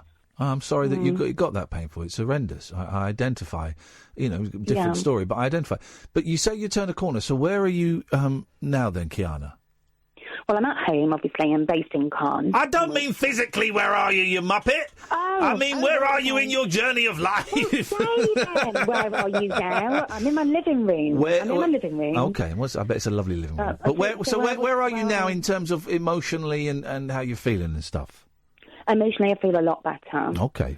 I think I've learned, because I realised my daughter wanted to stay. It was very hard, and the local authority said it, and my barrister was sort of blown away with it. But we found out that she wanted to stay where she was. So obviously, well, she's been there for a year. She's built really good relationships with people that she's with. And the only thing, to be honest, that's keeping me really going and strong is knowing that my daughter's happy. That's all that matters to me. Yep. It's like, every child deserves to be heard and to be loved and wanted and to be safe. And knowing that she's with a good family, it's my friends and I've known them. Obviously, things have gone a bit up in the air at the minute because there's a lot of pain and anger. But for me... Can I ask a question? So I'm still slightly confused. Can I ask a question? I'm going to use rather blunt street language that I hope you won't be offended by. Here we go. This is it. I hope that you won't be offended. I know you won't, because I think we're similar. Do the family and your daughter not want her to see you because, here comes the blunt bit, they think you're too nuts? Do you know what? That's funny that you said that, because I've been assessed by a psychologist, and the consultant psychiatrist said it, and the psychologist as well that have come to see me, and have been observed in my house, and I had to go through hours and hours of cross-examination. They've said it was due to being stress-induced, and it was due to physically being unwell. But they're making it out like that now. Right. Local authority are. They said I'm deluded, and all of this. But the fact is, they knew what I've been through all my life. They were aware of me because I raised my daughter for 10 years on my own, and in fact. I spoke to them a while ago and said I was on my knees, and I spoke to my doctor every time I went to go and see my doctors, told them that was going on. But as the doctor said in Northlands, he had so many physical illnesses. It mentally washed me out. And I know it sounds bad because I don't want people to feel sorry for me. Do you know all I wanted? I just wanted my brain to just be turned off. I wished at one point I was a robot, or I was plugged in. Just unplug me, just leave me. My brain was constantly, and it was just too much. What is it? Have you had like a proper diagnosis, like bipolar or something like that? Nothing. No, it was. Are you speaking to like a mental health team or a doctor on a regular basis? I speak to my doctors, Okay, good. And obviously, but I've been assessed by psychologists. Psychiatrists. Okay. I'm going to have treatment for trauma work. Yeah, good. But they said it was a breakdown due to stress-induced, which was due to physical illness, which hit me over the edge, because I've always got on with it, you see. Listen, I'm not telling you what to do or anything. I'm just kicking some thoughts around in my head. Would moving away and then having to start again with a new doctor, would that help you? Or would that be a step backwards? I like that you said that, actually, because that's something that I've discussed with my friends, because trust is everything for me. And, my doctors have been, I know keep them going on, they are amazing. All the time. And they've then why would you want to, I can understand why you want to move away for your daughter's sake, but why would you want to start again with a new doctor who maybe isn't quite so fantastic? Because I worry, because I feel like I need to put my daughter's well-being first. And if I bump into her in town, this is what they've done. Say if I bump into her anywhere in the community, I'm allowed to say hello and give her a hug and just walk away. That's it. Okay. And that's heartbreaking. Yeah, it must be. It must be. How dare they to do this? Yeah. It's just outrageous. But totally. But if that's the rule, then you have to adhere to the rule, obviously. And I can't even begin to imagine what that's like. And any good parent will put their kid before them. That's what being a parent is about, is sacrificing. But you do also have to be aware and take care of your own mental health. And I just, if you go to... I've been to a new doctor's before. I'm seeing my new doctor on Wednesday. And I've been to a new doctor before, and you think, she's not as good as the last guy I had, and she's not even looking at me when I'm talking to her. It could be... if you've got a really good doctor, it can be tricky to get that same relationship with a new GP. And also, here's the thing, right? Here's the thing. You got to take a step back and look at the picture and not just the frame, right? You got to look at the whole movie and not just the one frame. This is where you are at with your daughter now, who is 10 years old, right? She just turned 11, though. Yeah, just turned 11. Okay, she fine. was with me. Yeah. Well, when she turns 14, she might change her mind about seeing you. When she turns 12, she might change her mind. Sorry? I just miss her so much. I know you do. But here's the thing. So bad. When she turns 12, or when she turns 16, or when she turns 18, she might completely change her mind and want to seek you out.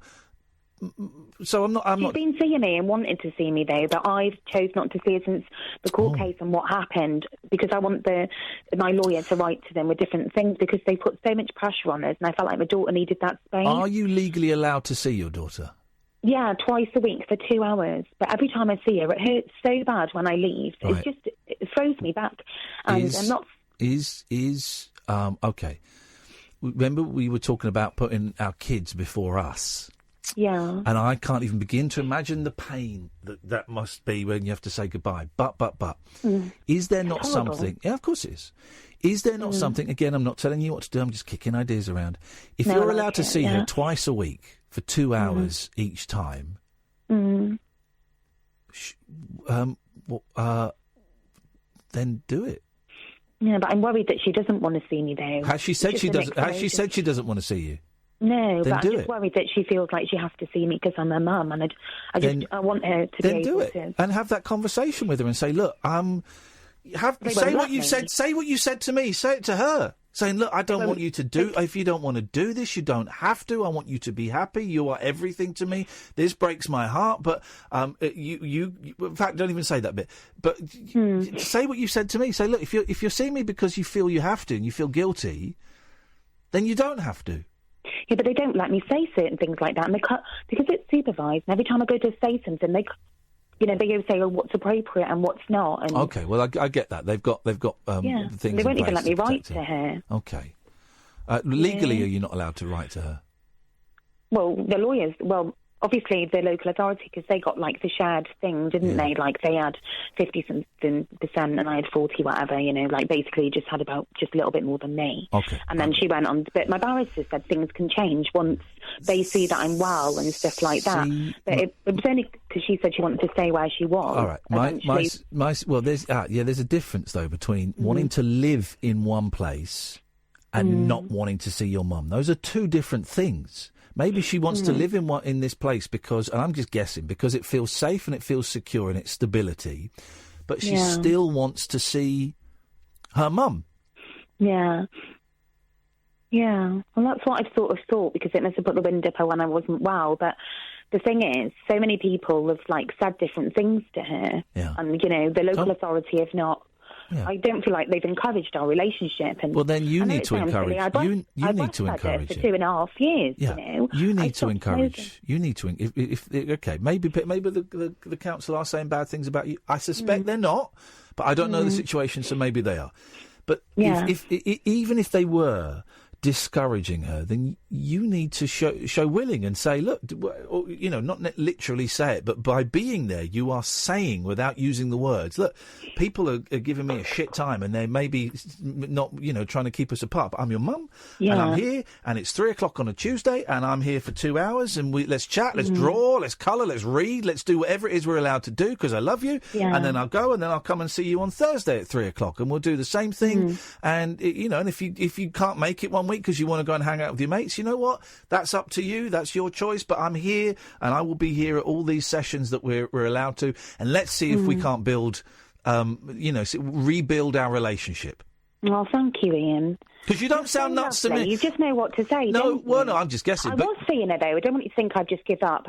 I went tooth and nail and everything, but it was only when the court case was in the December, and it was so harrowing and such a mess. And to be honest, if it wasn't for Wiltshire Police, I wouldn't be here, because then I got lost. At one point I got lost, and there was a police search for me at one point, and then and the police. Well, you've had an adventure. You've had a tough time, and you've not been well, and maybe you're still not well.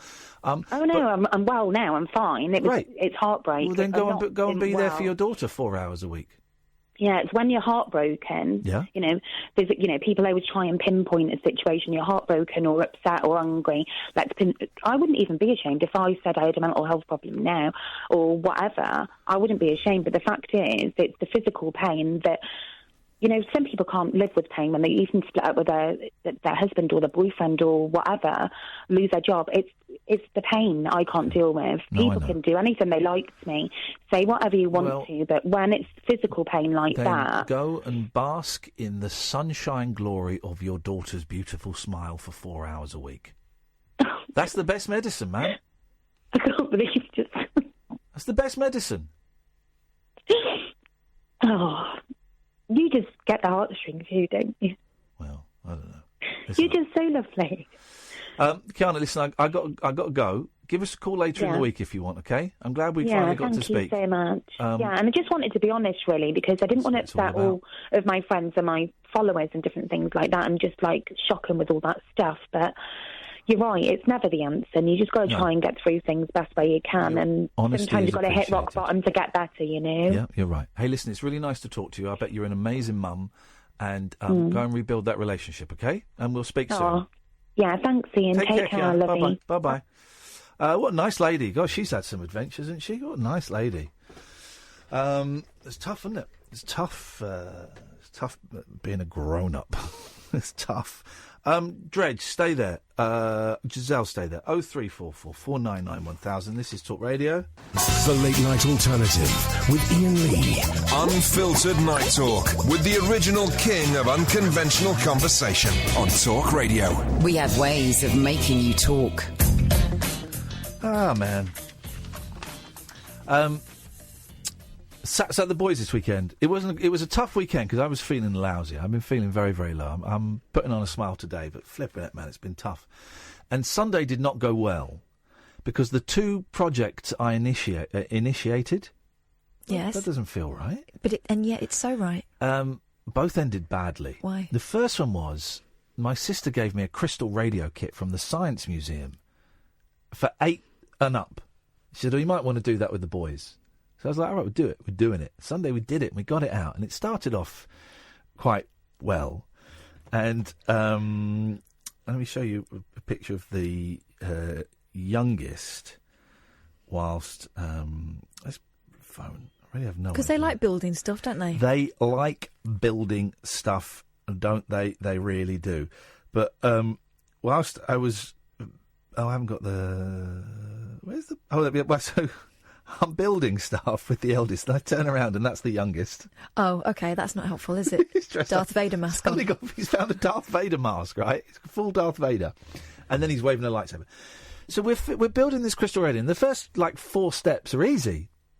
Step 5, it suddenly gets insanely hard. Uh-huh. Insanely hard. And I could see the eldest was enjoying it. And then at step 5, I could see him sort of glaze over a bit, and I'm having to take over and do it. Yeah. Right? Which is not the idea. We were there for about 45 minutes, and the youngest had gone off to play Roblox. And I said, dude, and he knew that I wasn't very well this weekend, so he was really trying to be good. That's what he was trying to do. He was trying to be good because he knew that I was struggling a little bit. And but I don't want them to feel they have to do stuff because I'm not feeling well. For me, because I don't want them to parent me because that's not what it's about. And I'm very clear on that. And I was saying, look, dude, listen, this is tricky, this is fiddly. If you want to go and play with your brother, you can go. He said, no, I'm going to stick with you. I said, dude, honestly. And then after about another 10 minutes, I went, look, here's the thing.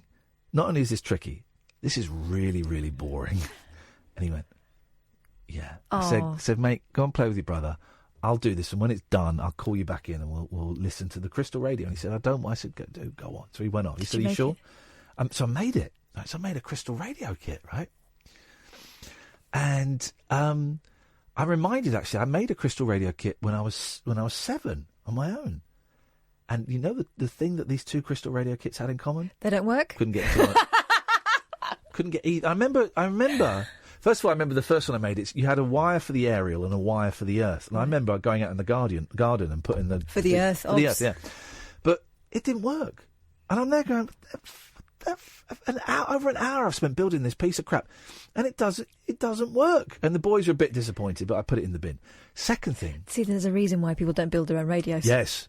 Second thing, we made cupcakes. Oh, yeah, you're excited about that. We made chocolate cupcakes, okay, and we're caning that chocolate cake mixture.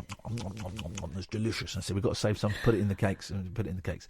Then while it's in the oven, we're making chocolate buttercream. In anticipation.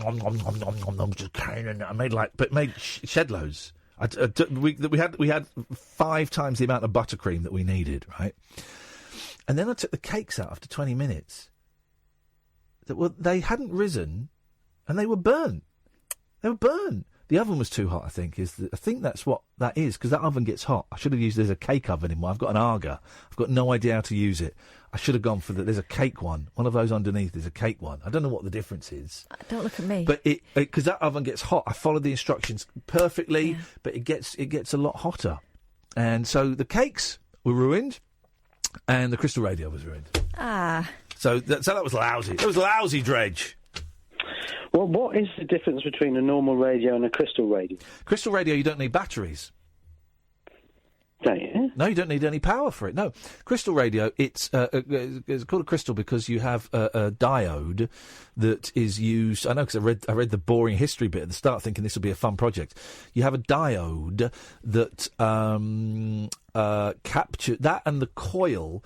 It's powered purely by the radio signals themselves. You don't need, so it's before, like, people have plugs and stuff. So then I'm on eBay looking at buying a crystal radio. This is how nuts I am, buying a crystal radio. I didn't, but I did put a bid in for a CB. What? Huh?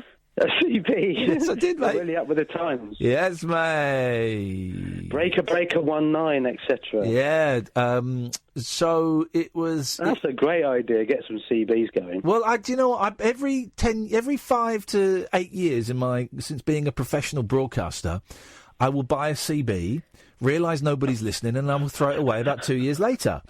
And...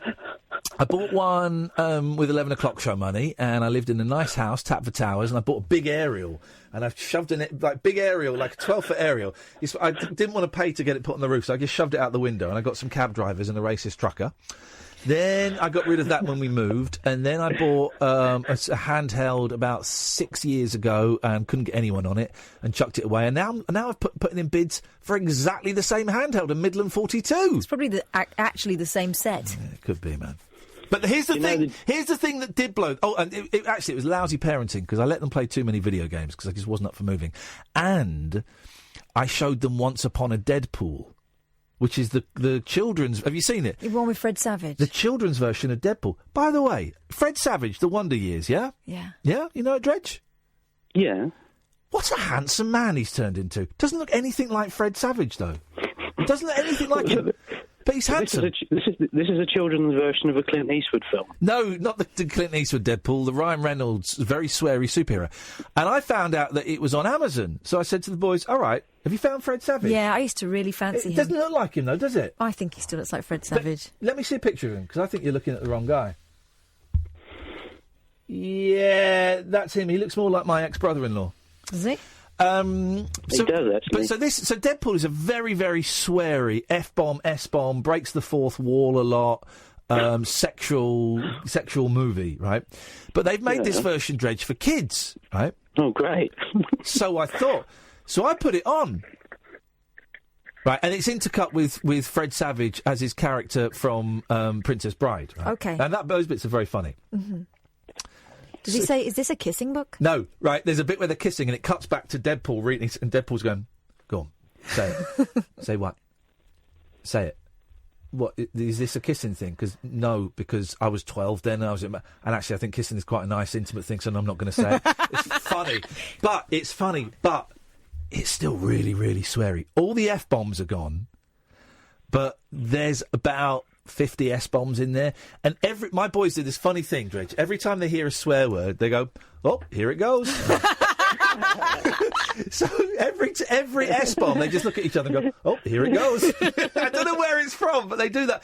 It was not a kids' film, and 20 minutes into it, I was thinking, this is not a kids' film, but I'm too far into it now to do it. So we watched it, which is probably pretty poor. Basically, I've been a terrible dad this weekend. I taught them how to roll a joint. Did you? Yeah, I taught them how to roll a spliff. I didn't. But it was lousy parenting, Dredge. Have you ever seen the family version of The Godfather? It is still a 15. No, I haven't seen the family version of The Godfather. It does exist, and when instead of the horse's head being in the bed, I don't know if you know the film. I know the movies, classic. Instead of the horse's head being in the bed, it's just a hobby horse's head. Shut up. I'm joking. But there is actually there is a family film. There is a family version of The Godfather. There is a version. There is a chronological version of The Godfather where it's all the first two films edited chronologically. Oh yeah, and does it work? No, of course not. So all the flashbacks are put in the order of when they would actually be historically. Gosh. When are you going to do the Rabbit Hole Film Club of the Robert De Niro King of Comedy? That's what I want to know. Robert De Niro's waiting. That's not a bad shout, is it? No, it's too long. I wouldn't do it. Too long. It's you can show the first half. Yeah, not doing it. I've got. Do you know what? I'm going to email Dan McGrath tomorrow about possibly trying to get the Magic Christian in with Joe McGrath in April. See if there's any dates he can do. That's the plan. So screen the Magic Christian and Joe comes in and talks about it afterwards. That sounds amazing. Yeah. That sounds incredible. Yeah. But anyway, the reason I phoned in. Oh, yeah. I made Vic Reeves laugh the other day. Oh, you made the laughter maker laugh. We love it when that happens. Tell us what you did. I went down to... there was an art exhibition he was doing in Kent. And I went down there and...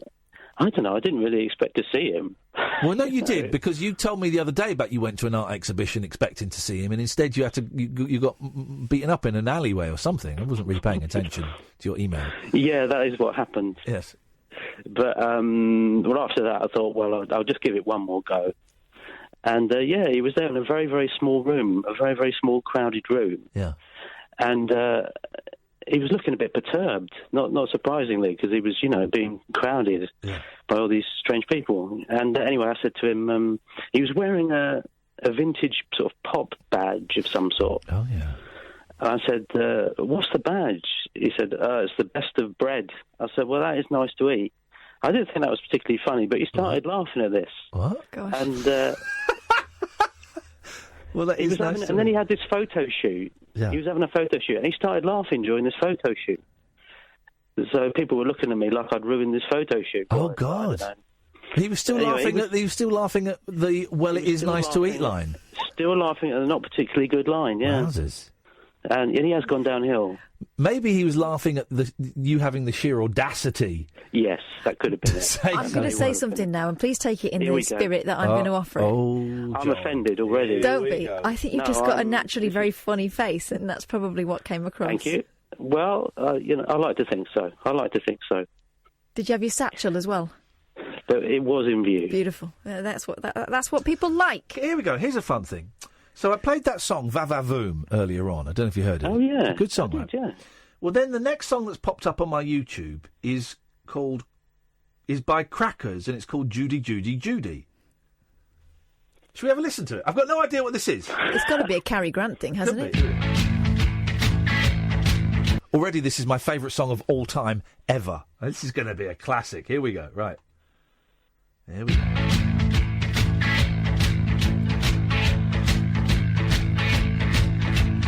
10, 4, 6, and 2, we appreciate.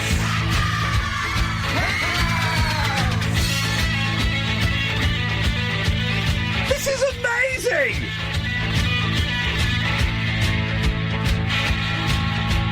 When I first met you, I used to pull your pigtails. Then I met you at the school party, drinking all the light ales. Well, my teacher didn't give me any lessons in love.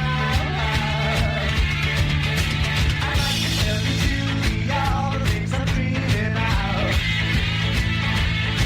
I don't care if you were born dipping on my wire. I wanna tell you, Julie. I'm just waiting for the chorus. Hang on. Here we go.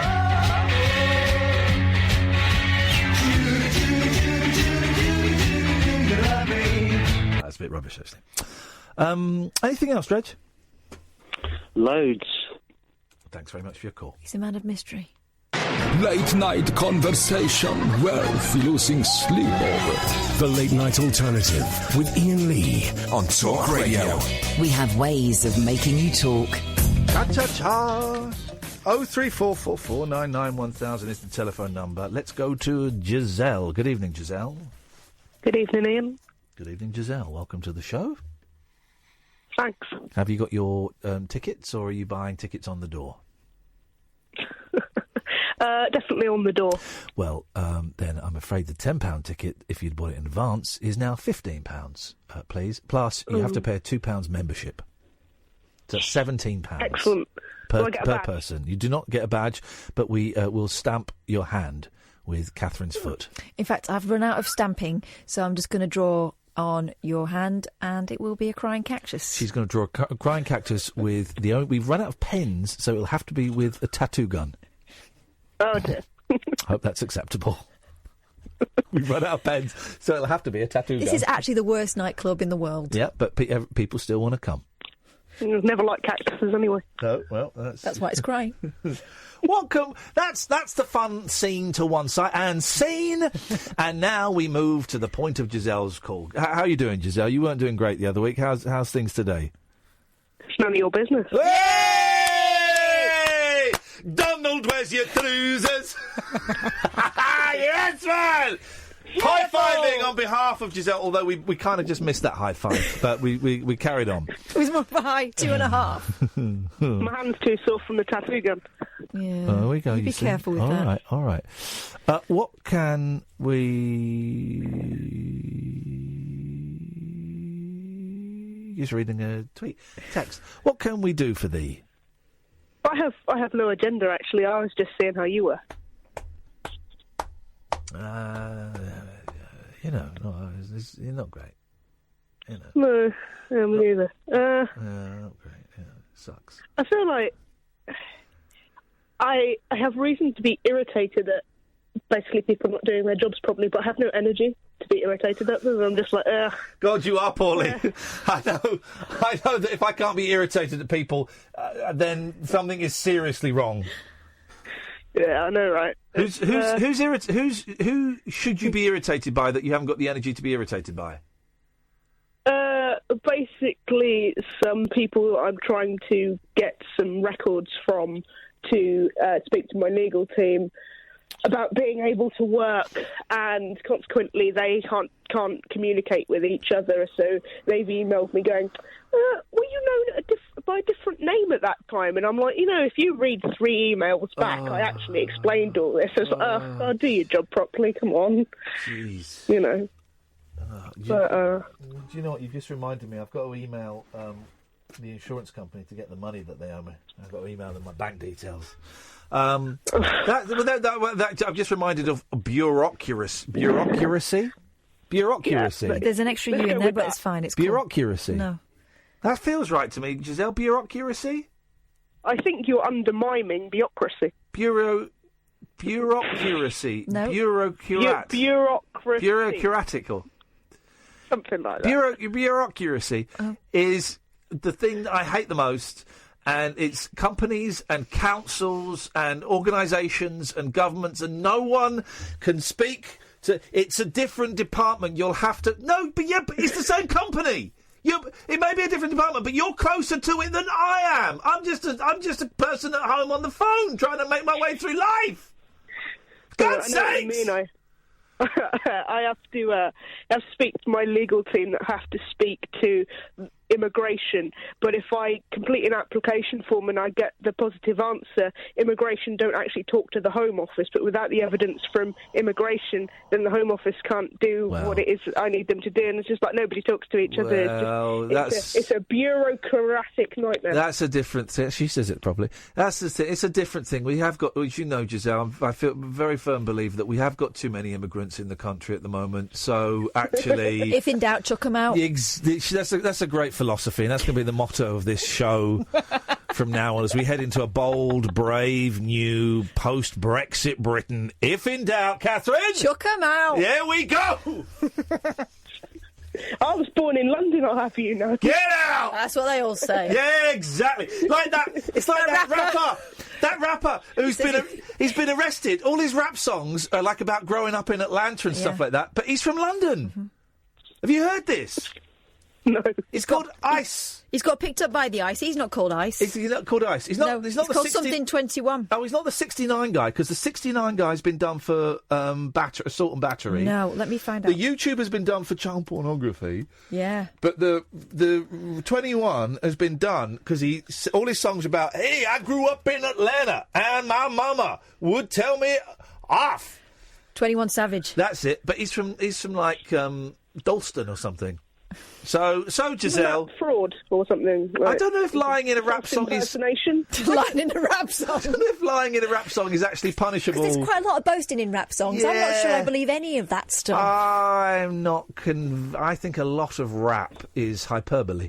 Oh. If I happen to be truthful to you, which I like to be, Giselle, I think a lot of it is made up shenanigans and showing off just to get girls.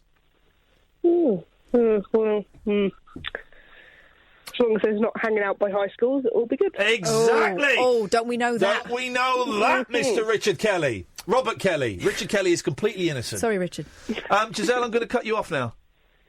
Before she was going to get a little line in on me. I'm not having that. You know what she's like. 03444991000. This is Talk Radio. The Late Night Alternative with Iain Lee on Talk Radio. We have ways of making you talk.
Story, just texting Jake's manager, Natasha, it's also his wife.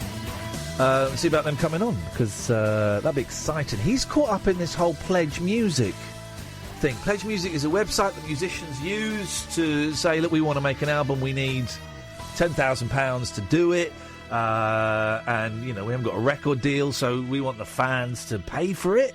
And if you pledge £12, you get a signed CD. If you pledge £25, you get an album. And if you pledge, £100, you get a ticket to a secret gig. And if you pledge £1,000, we'll come and do a gig in your living room. It's one of those kind of deals. I see. And but Pledge Music, it looks like it's going bust, man. It's not looking great for a lot of the artists. And I think Imani did her last studio album, not the one I'm selling, but she did a studio album through it. Neil Innes, I think, is doing an album through Pledge, and I think I pledged £50 for that, because you get, for £50, handwritten lyrics to any one of his songs. Double Back Alley by the Ruttles, please, Neil, at your leisure. Thank you very much indeed. That'll look nice framed up on the wall. In your nicest handwriting.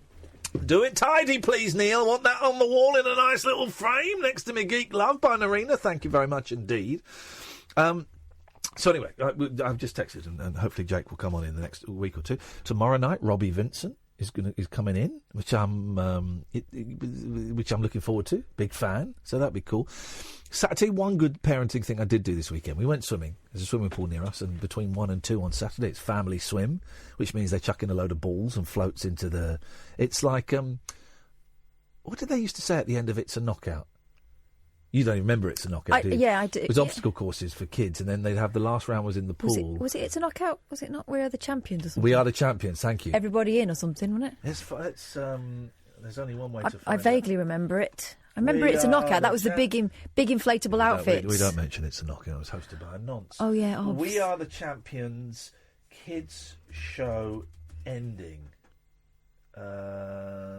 Let's just bring it up. Here we go. Here, We Are the Champions, 1985 at Hextable School. Here we go. It's 25 minutes long, so we may have to watch the whole thing. It was like just sports for kids, but not proper sports. It's like sports day, but more fun. Hang on. Well, there's videos of adults doing karate. Ron Pickering, of course. It's a lovely place. I used to live just a few miles up the road there. It's lovely. Jason Bennett. I didn't really like sports day, so I didn't really like this. I used to like this. There's some kids carrying some inflatable tyres, jumping through hoops. Literally, jumping through hoops. Right, let's get to the bit where everyone's allowed to...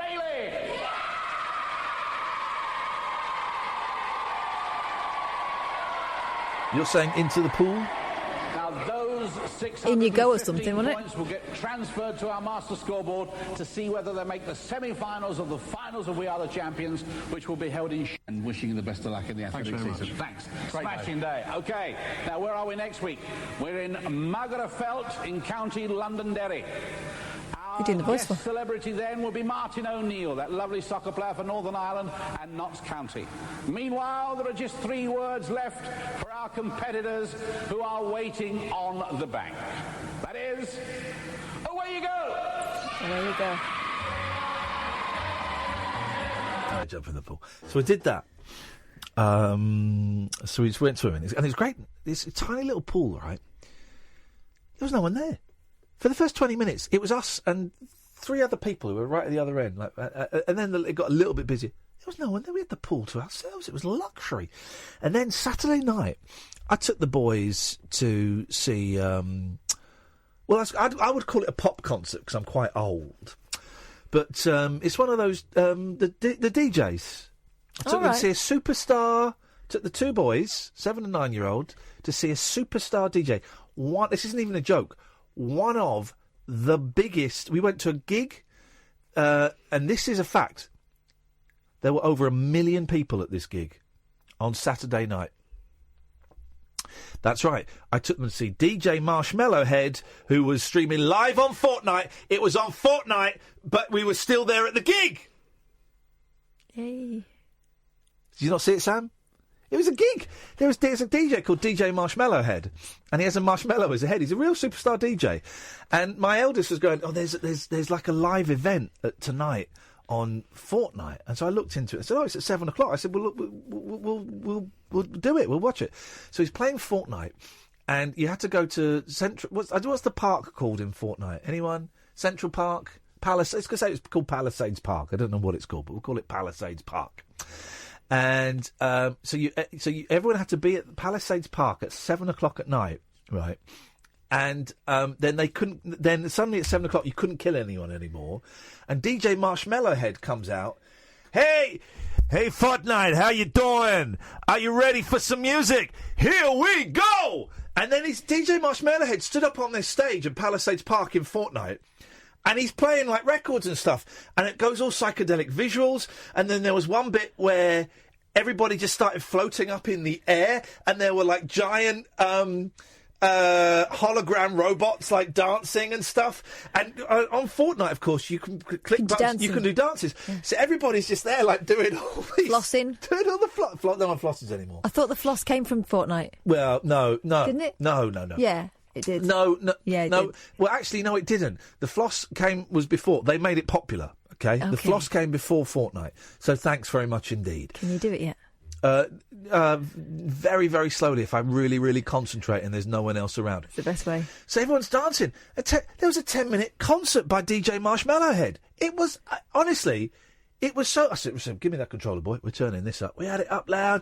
He was loving it. He was absolutely loving it. It was a gas, man. I really enjoyed it. And then after the 10 minutes, everyone went back to battering each other. Everyone went back to killing. Everyone went back to killing. Ah, lovely. Honestly, it was brilliant. And it got me thinking. This is the future. This is the future of live entertainment. It will be... it will be within a video game. It'll be within a video game. It won't be... Because I've seen concerts where you... Like, live-streamed concerts and stuff, where you can log on and you look... Oh, it's boring, all right? OK, fine, yeah, whatever. And we all know about the Gorillaz, the Damon Albarn's band. The Gorillaz. Damon Albarn's band, the Gorillaz. Damon Albarn's band, the Gorillaz. And they're like cartoons. So this is like...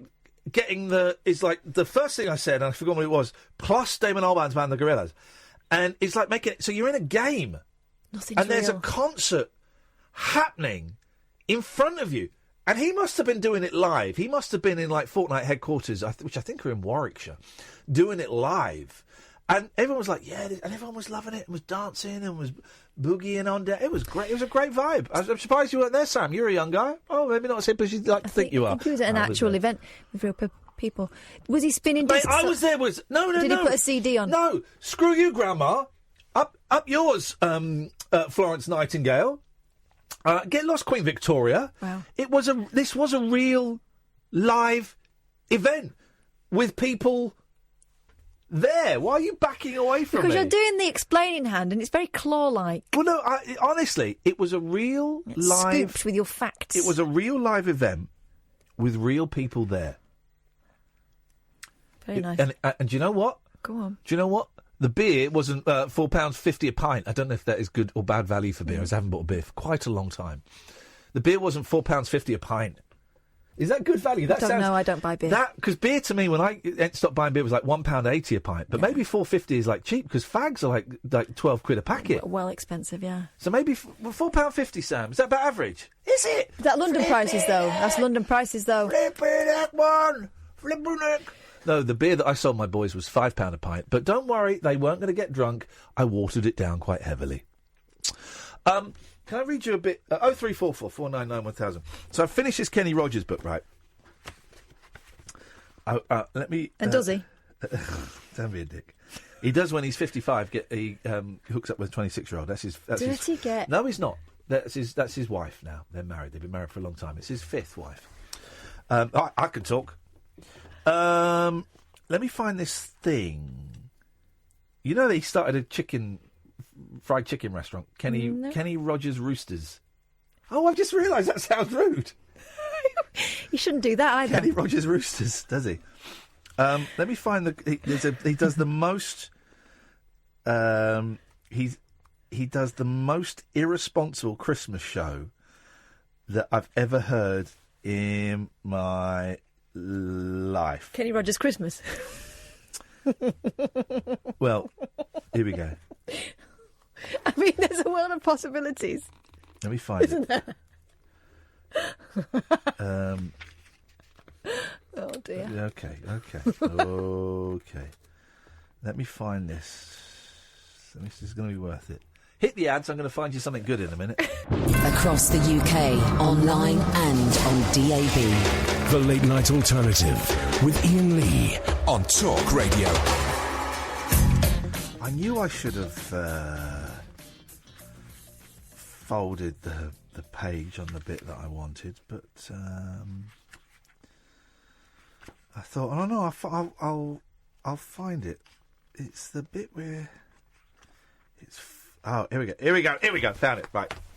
Let me get some appropriate. There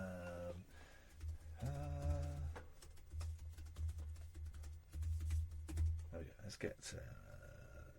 go. Let's get some appropriate music going on in the background here.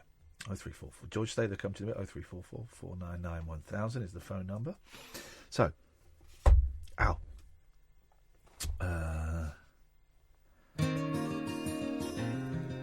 okay, right. So he does these Christmas shows, right? Every year at Christmas time, he does these shows where it's like his Christmas songs that he does, but he makes it into a bigger and bigger production each time. Kelly, I don't know who that is, I don't remember. Kelly had another idea for involving the local towns that we would be in. Why not have, this is like Christmas shows, right? so good. Why not have puppies in our show? So he's got like kids. Not Kenny Rogers puppies. Why not have puppies in our show? That joke doesn't work as well as you think it does, actually. It doesn't. He reasoned each year parents went out and bought their kids puppies for Christmas. Why not do some good and contact the local Humane Society and have them provide us with puppies that could be adopted? The puppies would fly onto the stage in a wrapped Christmas present and land under a tree. Oh, God. The kids would then unwrap the gift and cuddle up with the puppy. It all worked just as planned. That is, until unfortunately, someone forgot to walk a puppy. When we opened the box... I'm doing Kenny Rogers, by the way, although you shouldn't need me to tell you that.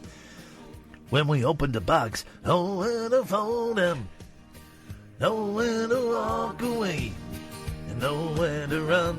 You never count your money. When you're sitting at the table, there'll be time enough for counting. And when the dealing is done, the kids would then unwrap the gift and cuddle up with the puppy. It all worked just as planned. That is, until unfortunately, someone forgot to walk a puppy. Unfortunately? This really hurts my throat. I'm only doing it for a minute. He's been doing it for 82 years. Uh-huh. When we opened the box, the smell was not pleasant. And kids scattered everywhere. Nobody on stage tried to hide his or her reaction to the accident. Live production. It doesn't get any better than that. But we did do some good. In one city alone, 50 puppies were adopted by people in our audience. That was pretty impressive. So he's doing a live show. Know when to fold him, know when to walk away, you know when to run. You never count your money. When you're sitting at the table, there'll be time enough for counting. When the dealing's done, so we know when to hold 'em. I know when to fold 'em. I know when to walk away. I know when to run. You never count your money. When you're sitting at the table, there'll be time enough for counting. When the dealer's done. So he's basically, no shit, when to hold 'em. Know when to fold 'em. Know when to walk away. And know when to run. You never count your money. Basically, he's given, you know the song Ruby, don't you? Yeah, Don't Take Your Love to Town. Oh, yeah, this is a great song. He's given away dogs in his shows. How can that possibly be a good thing? You've painted up your lips and rolled and curled your tinted hair.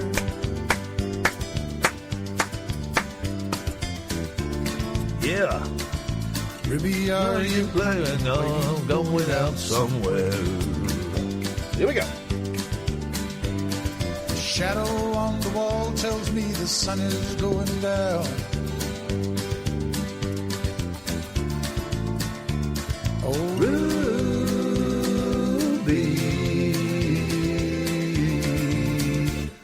don't take your love to town.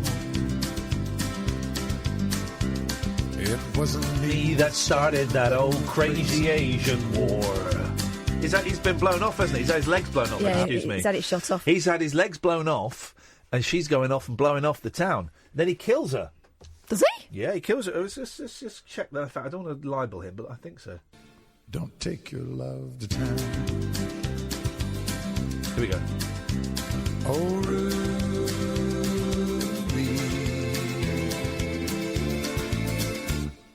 For God's sakes, turn around. No. Oh, he threatens her. And if I could move, I'd get my gun and put her in the ground. Oh, there we go. That's not very nice, is it? Luckily, he cannot move. He cannot get his gun. Ruby has sensibly made sure the gun is in a room that he cannot access. Or maybe it's in the same room, but it's up on a shelf that he cannot reach. And so she is now going out on the razzle, and there's nothing he can do. Matt says, do you remember PS Home? There were various attempts at live showings of films, DJ sets, etc. within that. But it was just a pervert's paradise, closed down years ago. Now, I do not remember that. But thank you. Oh, by the way, right. Manchester. Tickets have slowed up a bit. Come on, guys. What made you think of Manchester? Pervert's paradise? Yes. Tickets have slowed down a bit. So, come on. IanLee.com/event. Also the place to go for tickets for Luton and Brighton. I have just been sent this evening a list of potential dates for Belfast. Oh. So I'll get those over to you when I feel up to it, and we'll come up with a date and go over to Belfast, man. And we'll do the show in Belfast. I'm doing the Irish accent. God. We're going to Belfast, and also coming to Glasgow, and then that's going to be enough because I'm bored of doing emails. I'm bored of doing emails to people and having to sell stuff. So that's the end of that. It's just you do the flipping emails. Hey, I'm not saying I'm not criticising you. I think it's excellent that you do the admin. I'm just so not in the mood for emailing people and chasing people and coming up with dates and then going, hey, come and buy tickets for our show, when really inside I just want to jump off a bridge. I did want to jump off a bridge a couple of weeks ago. I don't feel the vibe of organising stuff and selling shows. Doing this tonight, flipping heck, man, this is hard work. It sounds like I'm all right, but this is torture, man. This is torture. This shouldn't be torture, this job. This job should be... This job should be fun, shouldn't it? It should be a fun job.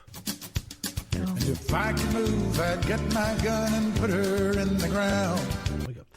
03444991000. Pardon? I don't think he's very nice. I'm surprised you want to put a lipstick on and go out dancing. He's a war veteran. Well, he's a war veteran who has needs. I'm guessing his hands don't work either. Violent tendencies. He's a trained killing machine. You can't judge. You've got a real problem with our British military, and shame on you for that. I haven't. Yes, you have. I went out with one yesterday. Sorry? Mm-hmm. Wow. My brother-in-law. Family do. Does your husband know? He was there too. Wow. You guys are crazy. Let's go to George. Good evening, George. Good evening. Guten Abend to mine here. Your first hour was fun. He's good, Jim Bob, isn't he? I enjoyed it, and the second hour, unfortunately, I missed most of it. My phone kept cutting out. Did you get to play the "This Is the Sea" song? We didn't get to play it. Oh, no. Shame. Unlucky. Never mind. But thank you for thinking of me, and thank you for suggesting songs that might help. Yeah, no. It'd be lovely to hear it later. Maybe to just be nice to compile a top 10 of pick-me-up songs would maybe be a nice thing to do in the future sometime. And there's so much synchronicity this evening. I didn't know that you were sort of pally with John Ronson. I know John. Of course you do. And well, of course I do. It's and they've got a very nice tape with him on it and James Whale. It's a classic bit of tape. Classic. And Robbie Vincent tomorrow. Did you get to listen to that? Do you know what, George? Apart from when I had my boys, I've been unable to get out of bed. Here's the thing. Do you know what? I had a shower today. It was the first shower I've had since Friday. Honestly, the last few days, I just couldn't see any point. So no. No, but there's just a bit that would fit in so well tomorrow. Okay. And it's unlikely I'm going to get a chance to do it for tomorrow, I'm afraid. I'm sorry, man. Okay. It's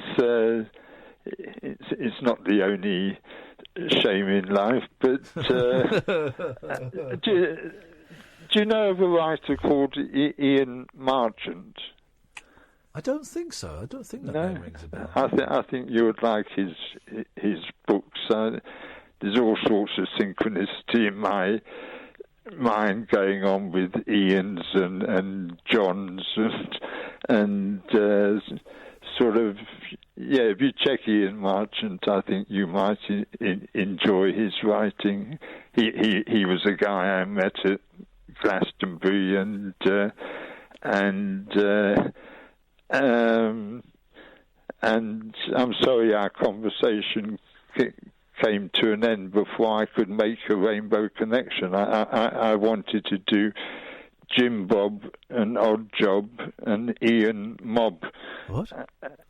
And I was trying to make a connection between the three of us and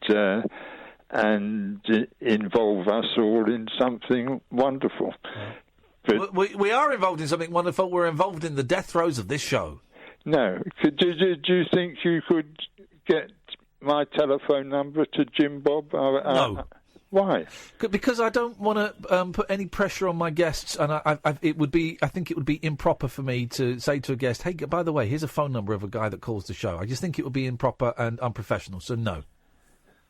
How strange. No, it's not. No, it's not strange. It's good manners. It's good manners. I'm not in any way going to impose anything on any of my guests. Why is it imposing anything? Because it's a suggestion of someone wanting something from someone. So no, I'm not going to give him your phone number. It's a rude thing to do. Here's the thing. He's on Twitter. Tweet him. I don't use Twitter. Right, fine. Well, don't use me as your go. I think it's rude for me to invite a guest in for an hour and pick their brains and get an hour of free entertainment out of them, and then afterwards say, by the way, you know that guy you spoke to, he wants me to pass on a phone number. I do think it's rude, George. We had a bit of conversation, and there was a bit of synchronicity with the Radio 4 tape. It's not. I'm not doing it, man. I'm not passing your number on. Okay, I find it strange. I find it strange that you don't see how that could be considered rude and imposing on someone. I find that strange. So I guess we're just going to find different things strange. I would think very few people would agree with your point of view. I think more people would. This is the thing about points of view, is we all think people will agree with our points of view. I'm not doing it. Full stop. Next. Next, play the song, please. Right, not playing that. Anything else that any conversation you want to have, or do you just want me to pass on your phone number to strangers or play a song? Which is it? I think Sunday night Russell Brand's going to be on this station, isn't he? I have no idea. On Howard Hughes? No, before Howard Hughes' programme. Bob Mills? I don't know, but possibly. I don't know. I think I might come in and try and reconnect with Russell. It'll be pre-recorded. Oh, will it? I'm guessing if they got Russell, if Bob's got Russell Brand, I'm guessing it'll be pre-recorded. You're probably right. Then I won't bother to come in to confront him because we haven't spoken for many years. Just tweet it. Get on Twitter and tweet him. I don't know how to tweet. Yes, you do, you muppet. Get on Twitter and tweet him. I honestly don't know how to tweet. Google how to tweet. It will tell you it's easy. Is it? Yes, mate. You set up a Twitter account. Well, you've got a Twitter account, haven't you? No, I don't think so. Okay, well, you set up a Twitter account and then you just at people. You type in their Twitter handle with the symbol @ before it, and then it sends a message to them. It's that simple. I still want us to be this trinity. Okay. Jim Bob, Odd Job, and Ian Mob. Okay. I think we can make big news. I think we can make zero news. But it's nice to talk to you, George, as always. Thank you, mate. Love. Bye. So you get wound up. I don't get wound up anymore. Well, he's not involved with me in his plans anymore, so that's fine. He doesn't talk to you. It's fine. Problem with women or with you? A bit both, maybe. Yeah. But that's cool. Yeah, I don't get wound up anymore. It's just I just find it frustrating. It's the same problem every time. I find it funny now. At the moment, that I'm sure it will shift at some point. But I'm finding it funny. 0344 499 1000 is the phone number. I might have to go back on Twitter to sell some of these tickets because Manchester's just stopped dead. So we might do that. I don't know. Oh, God! This is Talk Radio. The Late Night Alternative with Iain Lee on Talk Radio. We'll get you talking. Oh, get rid of that music because I've got to play this. I'm reminded of something that happened at the weekend. Right, so me and the boys are sat in the living room, right? And then I hear a clatter in the kitchen. Oh. Right. It's not the cats. The cats aren't there. So I walk out into the kitchen and think, what is that? And then, so the door from the living room to the kitchen is the fridge on the left. Right. There, in the middle of the floor, should have brought it in, was an egg-shaped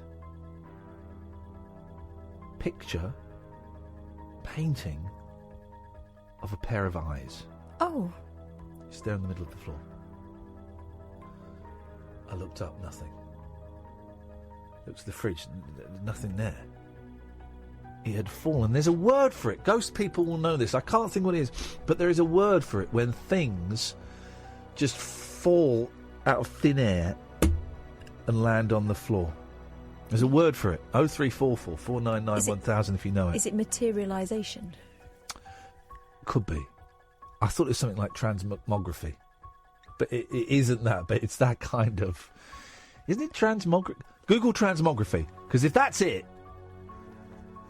I think it's transmography. Okay, let me have a look. Oh, yes, mate. Yes. No, that's to transform. Ooh. Read the transmography. What does it mean? It means to change or alter greatly and often with grotesque or humorous effect. Okay, well, this wasn't humorous. This scared the hell out of us. Okay, well, anyway. So this thing... You haven't got one of those in your... About an inch big, thick. Wow. And is it a frame thing? No, it's like a sort of... it's like a sort of... Like a tile? I'm going to bring it in tomorrow. What's that? Fell just from nowhere. From nowhere. It just landed in the middle of the kitchen floor.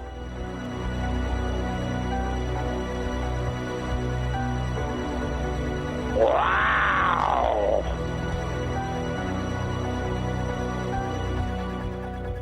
And it just stops there. I forgot it just stops there, but that's yeah, that happened, man. That was freaky shiz. That's weird. And you say it's a painting? Yeah. Yeah, it's like on like clay or something, pottery. Oh. It's weird. It looks like it's made by a dead Victorian child. Oh my God. Yeah, that's kind of where I'm at with it. Freaky, huh? That is weird. Yeah. That is very weird. Proper freaky. Proper freaky. Because there's no way, that area of the kitchen you're talking about, there's nowhere for it to fall from that it wouldn't break. No. And also, you didn't own that thing. It has to have been dropped by a dead Victorian child. It has to have been. I cannot... It's Occam's razor. I've been through every other option and there is nothing there. And me and my kids just stood there. Well, the eldest is playing Fortnite. Just stood there looking at it going, what this is... And then I had to kind of play it cool because I didn't want to scare the kids because they think the house is haunted anyway. And then we got actual evidence that this is what's happened. So I had to go, well, these things happen. These things happen? Weird, spooky faces on egg-shaped bits of clay drop from the sky without breaking, though. Yeah, they're weird. It was freaky. I mentioned that I'd found some good podcasts. Right. Well, I've only found 2 actually. Because I'm bored of the radio. I'm bored. I need something to relight my fire. I need to kind of get I need to reboot. I need to get the pilot light lit again. So I'm just trying to break my old habits. And I listen to BBC London at night, but they play songs now, and it's I listen to phone-ins late at night to fall asleep to. I love listening to a phone-in, and I listen to Paul Ross's show from time to time at 1 o'clock, but it's not a phone-in. So sometimes when I want to hear, there's something I think very special about hearing a host late at night talking to someone on the phone. The quality, there's something special about it. I don't know what it is, and they can be talking about any old crap. I refuse to listen to LBC. BBC London, I can't listen to Paul and stuff, but the thing about Paul's show is that it's too interesting. So kind of dropping off. Oh, well, hang on. What was that? Sorry, there's a guy who found some dinosaur eggs in Iceland. What? I got to listen to this. So I thought, well, I'm going to try and find some podcast. I was inspired by Raging Elephants Radio that we listened to the other day, but I didn't want to listen to that rubbish.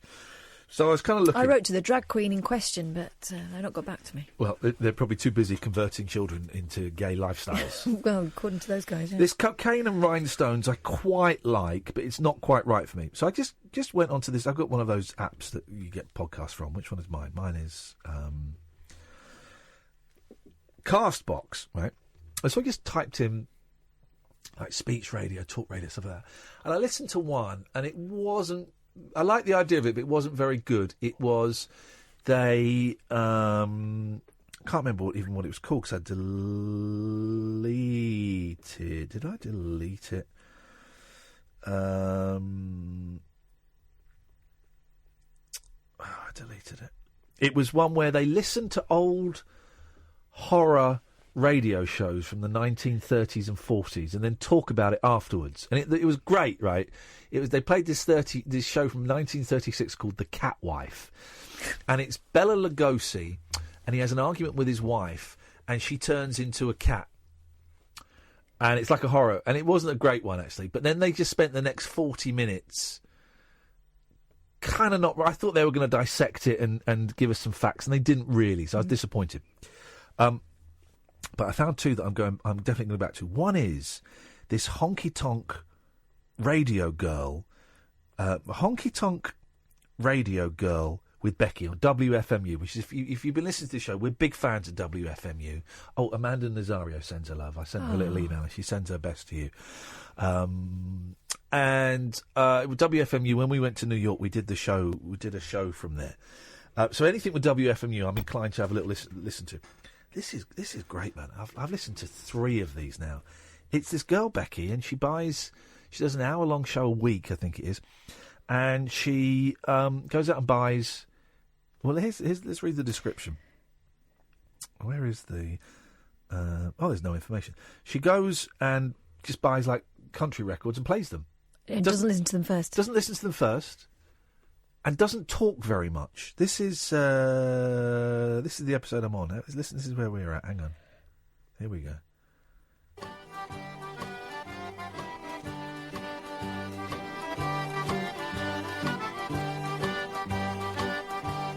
I'm loving it. It's a sort of Cajun music, isn't it? Yeah. But it goes all over the shop. And it's really scratched old records. When we get to a quiet bit, you'll hear the... Jump forward. You don't get the generation yet. You don't get the generation yet. It's that crackle.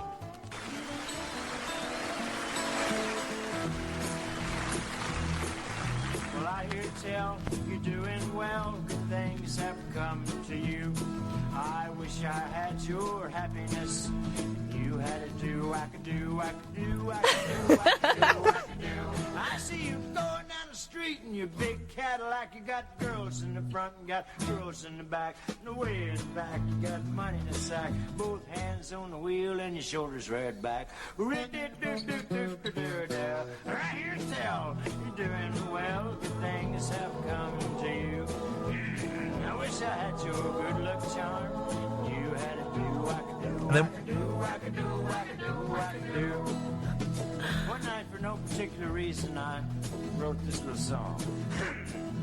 Dang me, dang me. Oh, this is famous. High from the highest tree, woman, would you weep for me? Bip, bip, bip, bip, bip, bow, bow, bow. One more time. Oh.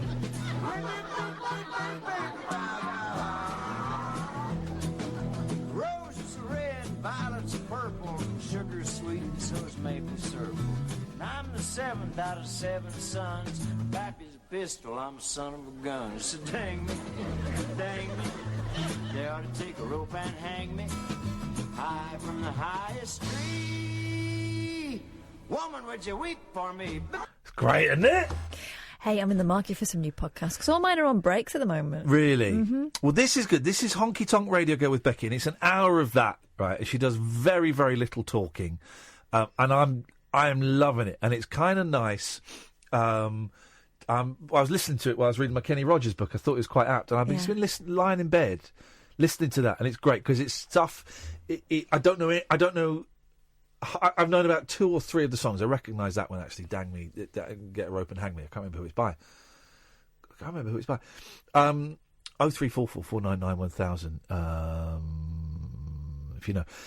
So I'm quite happy to lie in bed listening to that because I don't know any of it, but it's all quite charming. So there's that. Well, and also you don't have to pay attention. There's not loads and loads of info. No. So Honky Tonk Radio with Becky, right? And then there's more WFMU shows which I'm kind of filtering through and trying to find what I like. But then there's Radio Diaries. That's the one I sent you. Radio Diaries. You know, I think radio is like. Have I missed a break? I missed it. I'll do it in a second. Sorry. Radio for me is like stories. This is why I like phone-in radio. It's stories, and it could be news stories. It's, I think, kind of its most basic level, or it's, some of the calls we've had tonight, human people, real stories, right? Yeah.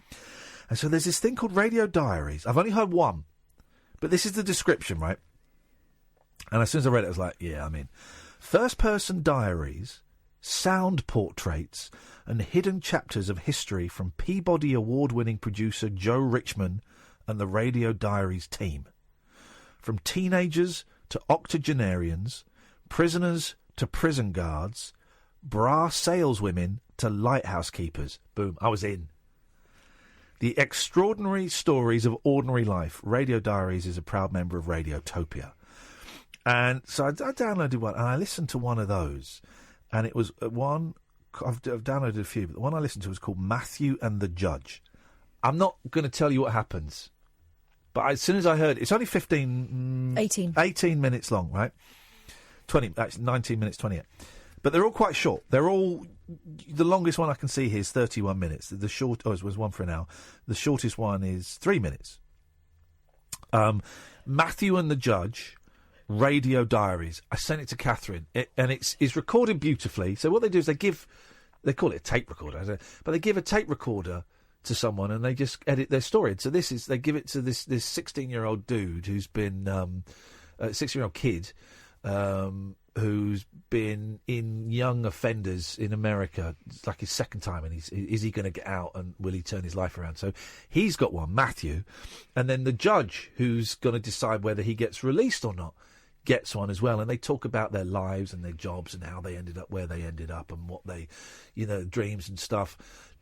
Listen to it, and listen to it right to the end, to when you think it's quite often with podcasts I'll switch off when the host comes back in and you think they're going to wind it up. Yeah, listen to it right to the end. Honestly, it is incredible. Radio Diaries, Matthew and the Judge. If you take nothing away from the show today, take that away. It's some 20 minutes. Can I give you a couple of recommendations? Yeah, do it. These are limited runs, right? So there's a story arc. There's an end to it. Let me put it in. I'm searching. I'm going for it. By the way, sorry. I should just say, sorry to drop. Chris Warburton, Wake Up to Waco. What's it actually called? End of Days. End of Days. He's coming on the show probably next week now. Maybe this week. That's another recommendation. Go on, what you got? So, Finding Coco. It's you mentioned this, I'm having it. Yeah, CBC, Canadian Broadcasting Corporation made it. It's brilliant. How are you spelling Coco? COCO. Okay, well, why is it not coming up on? Why is it not coming up? Why is it not coming up on here? CBC. I've got Pixar posts. Are you sure it's called Finding Coco? Yeah, hang on. Let me... No, I think you're incorrect. Okay, let me double check. Finding Coco. Yeah, it's called Finding Coco. Why is it not on... Oh, Finding Cleo. Sorry, idiot. Cleo, can you believe she got that wrong? I can, yes. Okay. Well, my dog's called Coco. Your dog's called Coco? Yes. Synchronicity. Finding Cleo. Well, I found Finding Cleo. Finding Cleo. Listen to that. Subscribed. Marvellous. One that you might not like, but other people might. It's like a horrible histories for grown-ups, and it's about the founding of Australia, and it's called Rum, Rebels, and Ratbags. Okay. As you know, I don't like Australia. No, and you don't like history. There's 2 seasons of this. Yeah, but listen to the second season. Why not the first season? I don't know, because that's not the one that was recommended to me. Well, but the first season might... It's not about Cleo, it's about someone else. Well, hang on. So the first season of Finding Cleo is not about Cleo? No, because it's not called... Right, it's called Missing and Murdered, and then the second season's called Finding Cleo. Flipping heck, Cleo. You see the problems you've caused. But it's wonderful. Downloading. I'm in. It was the Audrey Gillen who made Tara and George recommended it to me, and she knows how to spin a yarn. She's good. Cleo, stay there. We'll come to you. I'm so late for the adverts. This is Talk Radio. Unmissable late night radio with the original king of unconventional conversation. Make contact with Iain Lee. The Late Night Alternative with Iain Lee on Talk Radio. Cleo, I have to warn you, because Cleo can talk. Yes. The show finishes in like 6 minutes, and Paul Ross is here air drumming with his fingers. So you've got like 3 minutes, and that's me. I know you can barely take get your 4, name. Cleo. Take 4. God, don't give him. Be any like more Dave time. Brubeck. Take 5. Classic. There we go. You see? Yes. Danang, me. Gonna get it open, hang me. Is from Roger Miller. Roger. Oh. No, from Good Morning Vietnam. No, but Roger Miller sings it. Right. I'm not saying there's a film called Roger Miller, Cleo. Right, and also, you know the songs from Good Morning Vietnam were kind of not written specifically for that movie. They've been around a while. No. It's Robin Williams singing it when he's doing his radio shtick. Oh yeah. He goes, "Viva Danang, Viva Danang." Danang me. Because Da Nang is a place in Vietnam, and it sounds like Dang Me. Right. So he sings Yeah, Da Nang. there's a place called Da Nang in Vietnam. I thought it was a reference to Paul Da Nang, the actor. That was the sequel. Also, Roger Miller, of course, was the wonderful voice of the singing rooster in the Disney cartoon Robin Hood. Robin Hood and Little John walking through the forest. That's Roger Miller, yeah. Big star in the States. Roger Miller. England swings like a pendulum I was do. about to say, England swing like a pendulum do. What was a King of the Road? Was that Roger him, Miller? of course. Yeah. I was thinking of Roger Miller, the man of the telly. Okay, thank you. I'm going to cut you off. That'll do, I think. Getting on my nerves. Someone's drunk. Someone's drinking. And that's me. Yeah, tell me about it. Hey, Paul Ross. Good morning, you guys. How you doing? All right, what have you got for what's on tonight's show? Well, we've got a lovely chat. Oh, by the way, Gail Renard. Oh, mate. Lovely, wasn't she lovely? She's so lovely. An hour of radio, that was incredible. Oh, she's lovely. Got a new book coming out she teased me about. She wouldn't give us the details. She wouldn't say anything about it. Sold the lyrics for all I focused on, of course, being so mercenary with 3 ex-wives, sold the lyrics for 350 grand. This is the thing. If you missed it, what was that Thursday night going into Friday morning? I guess it was, yeah. Paul had to get the first hour. Gail Renard, who basically... Her story of sneaking into the hotel in Montreal by going up the fire escape... 14 floors. Working out which one he was in, waiting for the guard to go for a pee, then knocking on the hotel door, and Yoko Ono opens, and she gets to hang out with him for 9 days or something like that. And when John says, "Can you come back?" She says, "Well, you're going to have to speak to my mum." And the mum goes, "Put John on the phone, please." It's such Lovely, a good wasn't listen. It It was lovely so woman good. as well. Yeah, really, really good. I enjoyed that a lot. We've got something similar but different on the show this morning. We've got a man called Tyler Butterworth on, whose father, Peter Butterworth, one of my favourite actors, would have been 100 years old yesterday. Flippin' heck, yes. From the Carry On films, he was Brother Belcher in Carrying Up the Khyber. He was Mr. Fiddler, Pound. He was the Pound for Carry On Camping. Yes. It's a wonderful story because his dad was 22 years old, shot down by the Germans over Holland, incarcerated. One of his colleagues, one of his comrades on the plane, died in his arms. He gets in this interrogation centre and he escapes. He leaves a note on the end of the bed at 22 saying, "Awfully sorry not to be here to greet you," to the Commandant. "I thought I'd explore Germany in the spring." He gets recaptured, on the train the German commandant in the early days sends him and his mates, because of their cheekiness, a crate of champagne. He goes to Stalag Luft 3, which is the Great Escape Stalag, where he meets a man called Talbot Rothwell, who went on to write the Carry On films. And that was the turning point of his career. Isn't that a remarkable story? Wow, that's Peter incredible. Butterworth's son on the... He's doing a one-man show about his dad coming up in March, but he's going to give us all... And I mean, that's only the beginning of the stories. The kind of coincidences are absolutely astonishing. So I'm looking forward to that very much indeed. Oh, that's fantastic. What, he's doing a one-man show? He's done it before. He did it on a cruise, and he did it with a chap who sadly is no relation, because he would have added talent to my family, a man called Robert Ross, who's a walking computer about Carry-On films and comedy. Right. And he's now doing it at the Cinema Museum in London, March the 23rd. There's some... I think they're going to expand the venue because it's selling really well. And that's at London SE11. And he's got family photos, old family footage from stuff. I mean, he made 16 Carry-On films, but he also appeared in 3 movies with Sean Connery. Flippin' heck. Peter Butterworth. So he's a proper jobbing actor. Yeah. Died waiting. He died 40 years ago this year, so that's one reason they're doing this. But he would have been good. 100 years old yesterday. Oh, good. Everything's happening on March the 23rd. That's when just thinking Jim Bob's that's- doing his thing. That's where I'm off to do that thing. It's a busy old time. And I didn't hear, because I had to go and do the pre-recorded interviews, when you had your Carter USM guest in, did you play their version of Rent, the Pet Shop Boys song? No, we didn't. I love that version. Do you know, I don't know that version. Oh, you dress me up, I'm your puppets. It's fantastic. Wow, I love it. It's fantastic. Sorry about that, Flem. No extra charge, great expectorations. Because Kath was saying you were scared of Carter, and I was a little bit scared of them, and Cardiacs used to terrify me. because there's like quite intense stage personas. Then you meet Jim Bob, or you meet Tim Smith from Cardiacs, just very quiet, very softly spoken, very Although shy they turned me gentleman. down, Carter USM. I wanted them to come on The Word, partly because we had Ollie Reed on, who he was playing along with it, but we kind of wound up, and he had a single out, his version of Wild Thing. Oh, yeah. And in the end, Ned's Atomic Dustbin backed him. Right, doing okay. it. But our first took would have been, because I think him fronting Carter USM would have been fantastic, wouldn't it? And Ned did a great job, but Carter would have been brilliant. Well, who'd have thought? But someone having integrity in show business. I'm only bitter because there's I just wouldn't meet their riders. some show that they got me into. I didn't want to do this TV show, and they kept begging and said, "We really want Ian to do this TV show." This is last year. We really want Ian to do this TV show. It'd be great. I said, I don't really fancy it. It doesn't sound very good. No, come in, and honestly, seriously, we can't do this without you.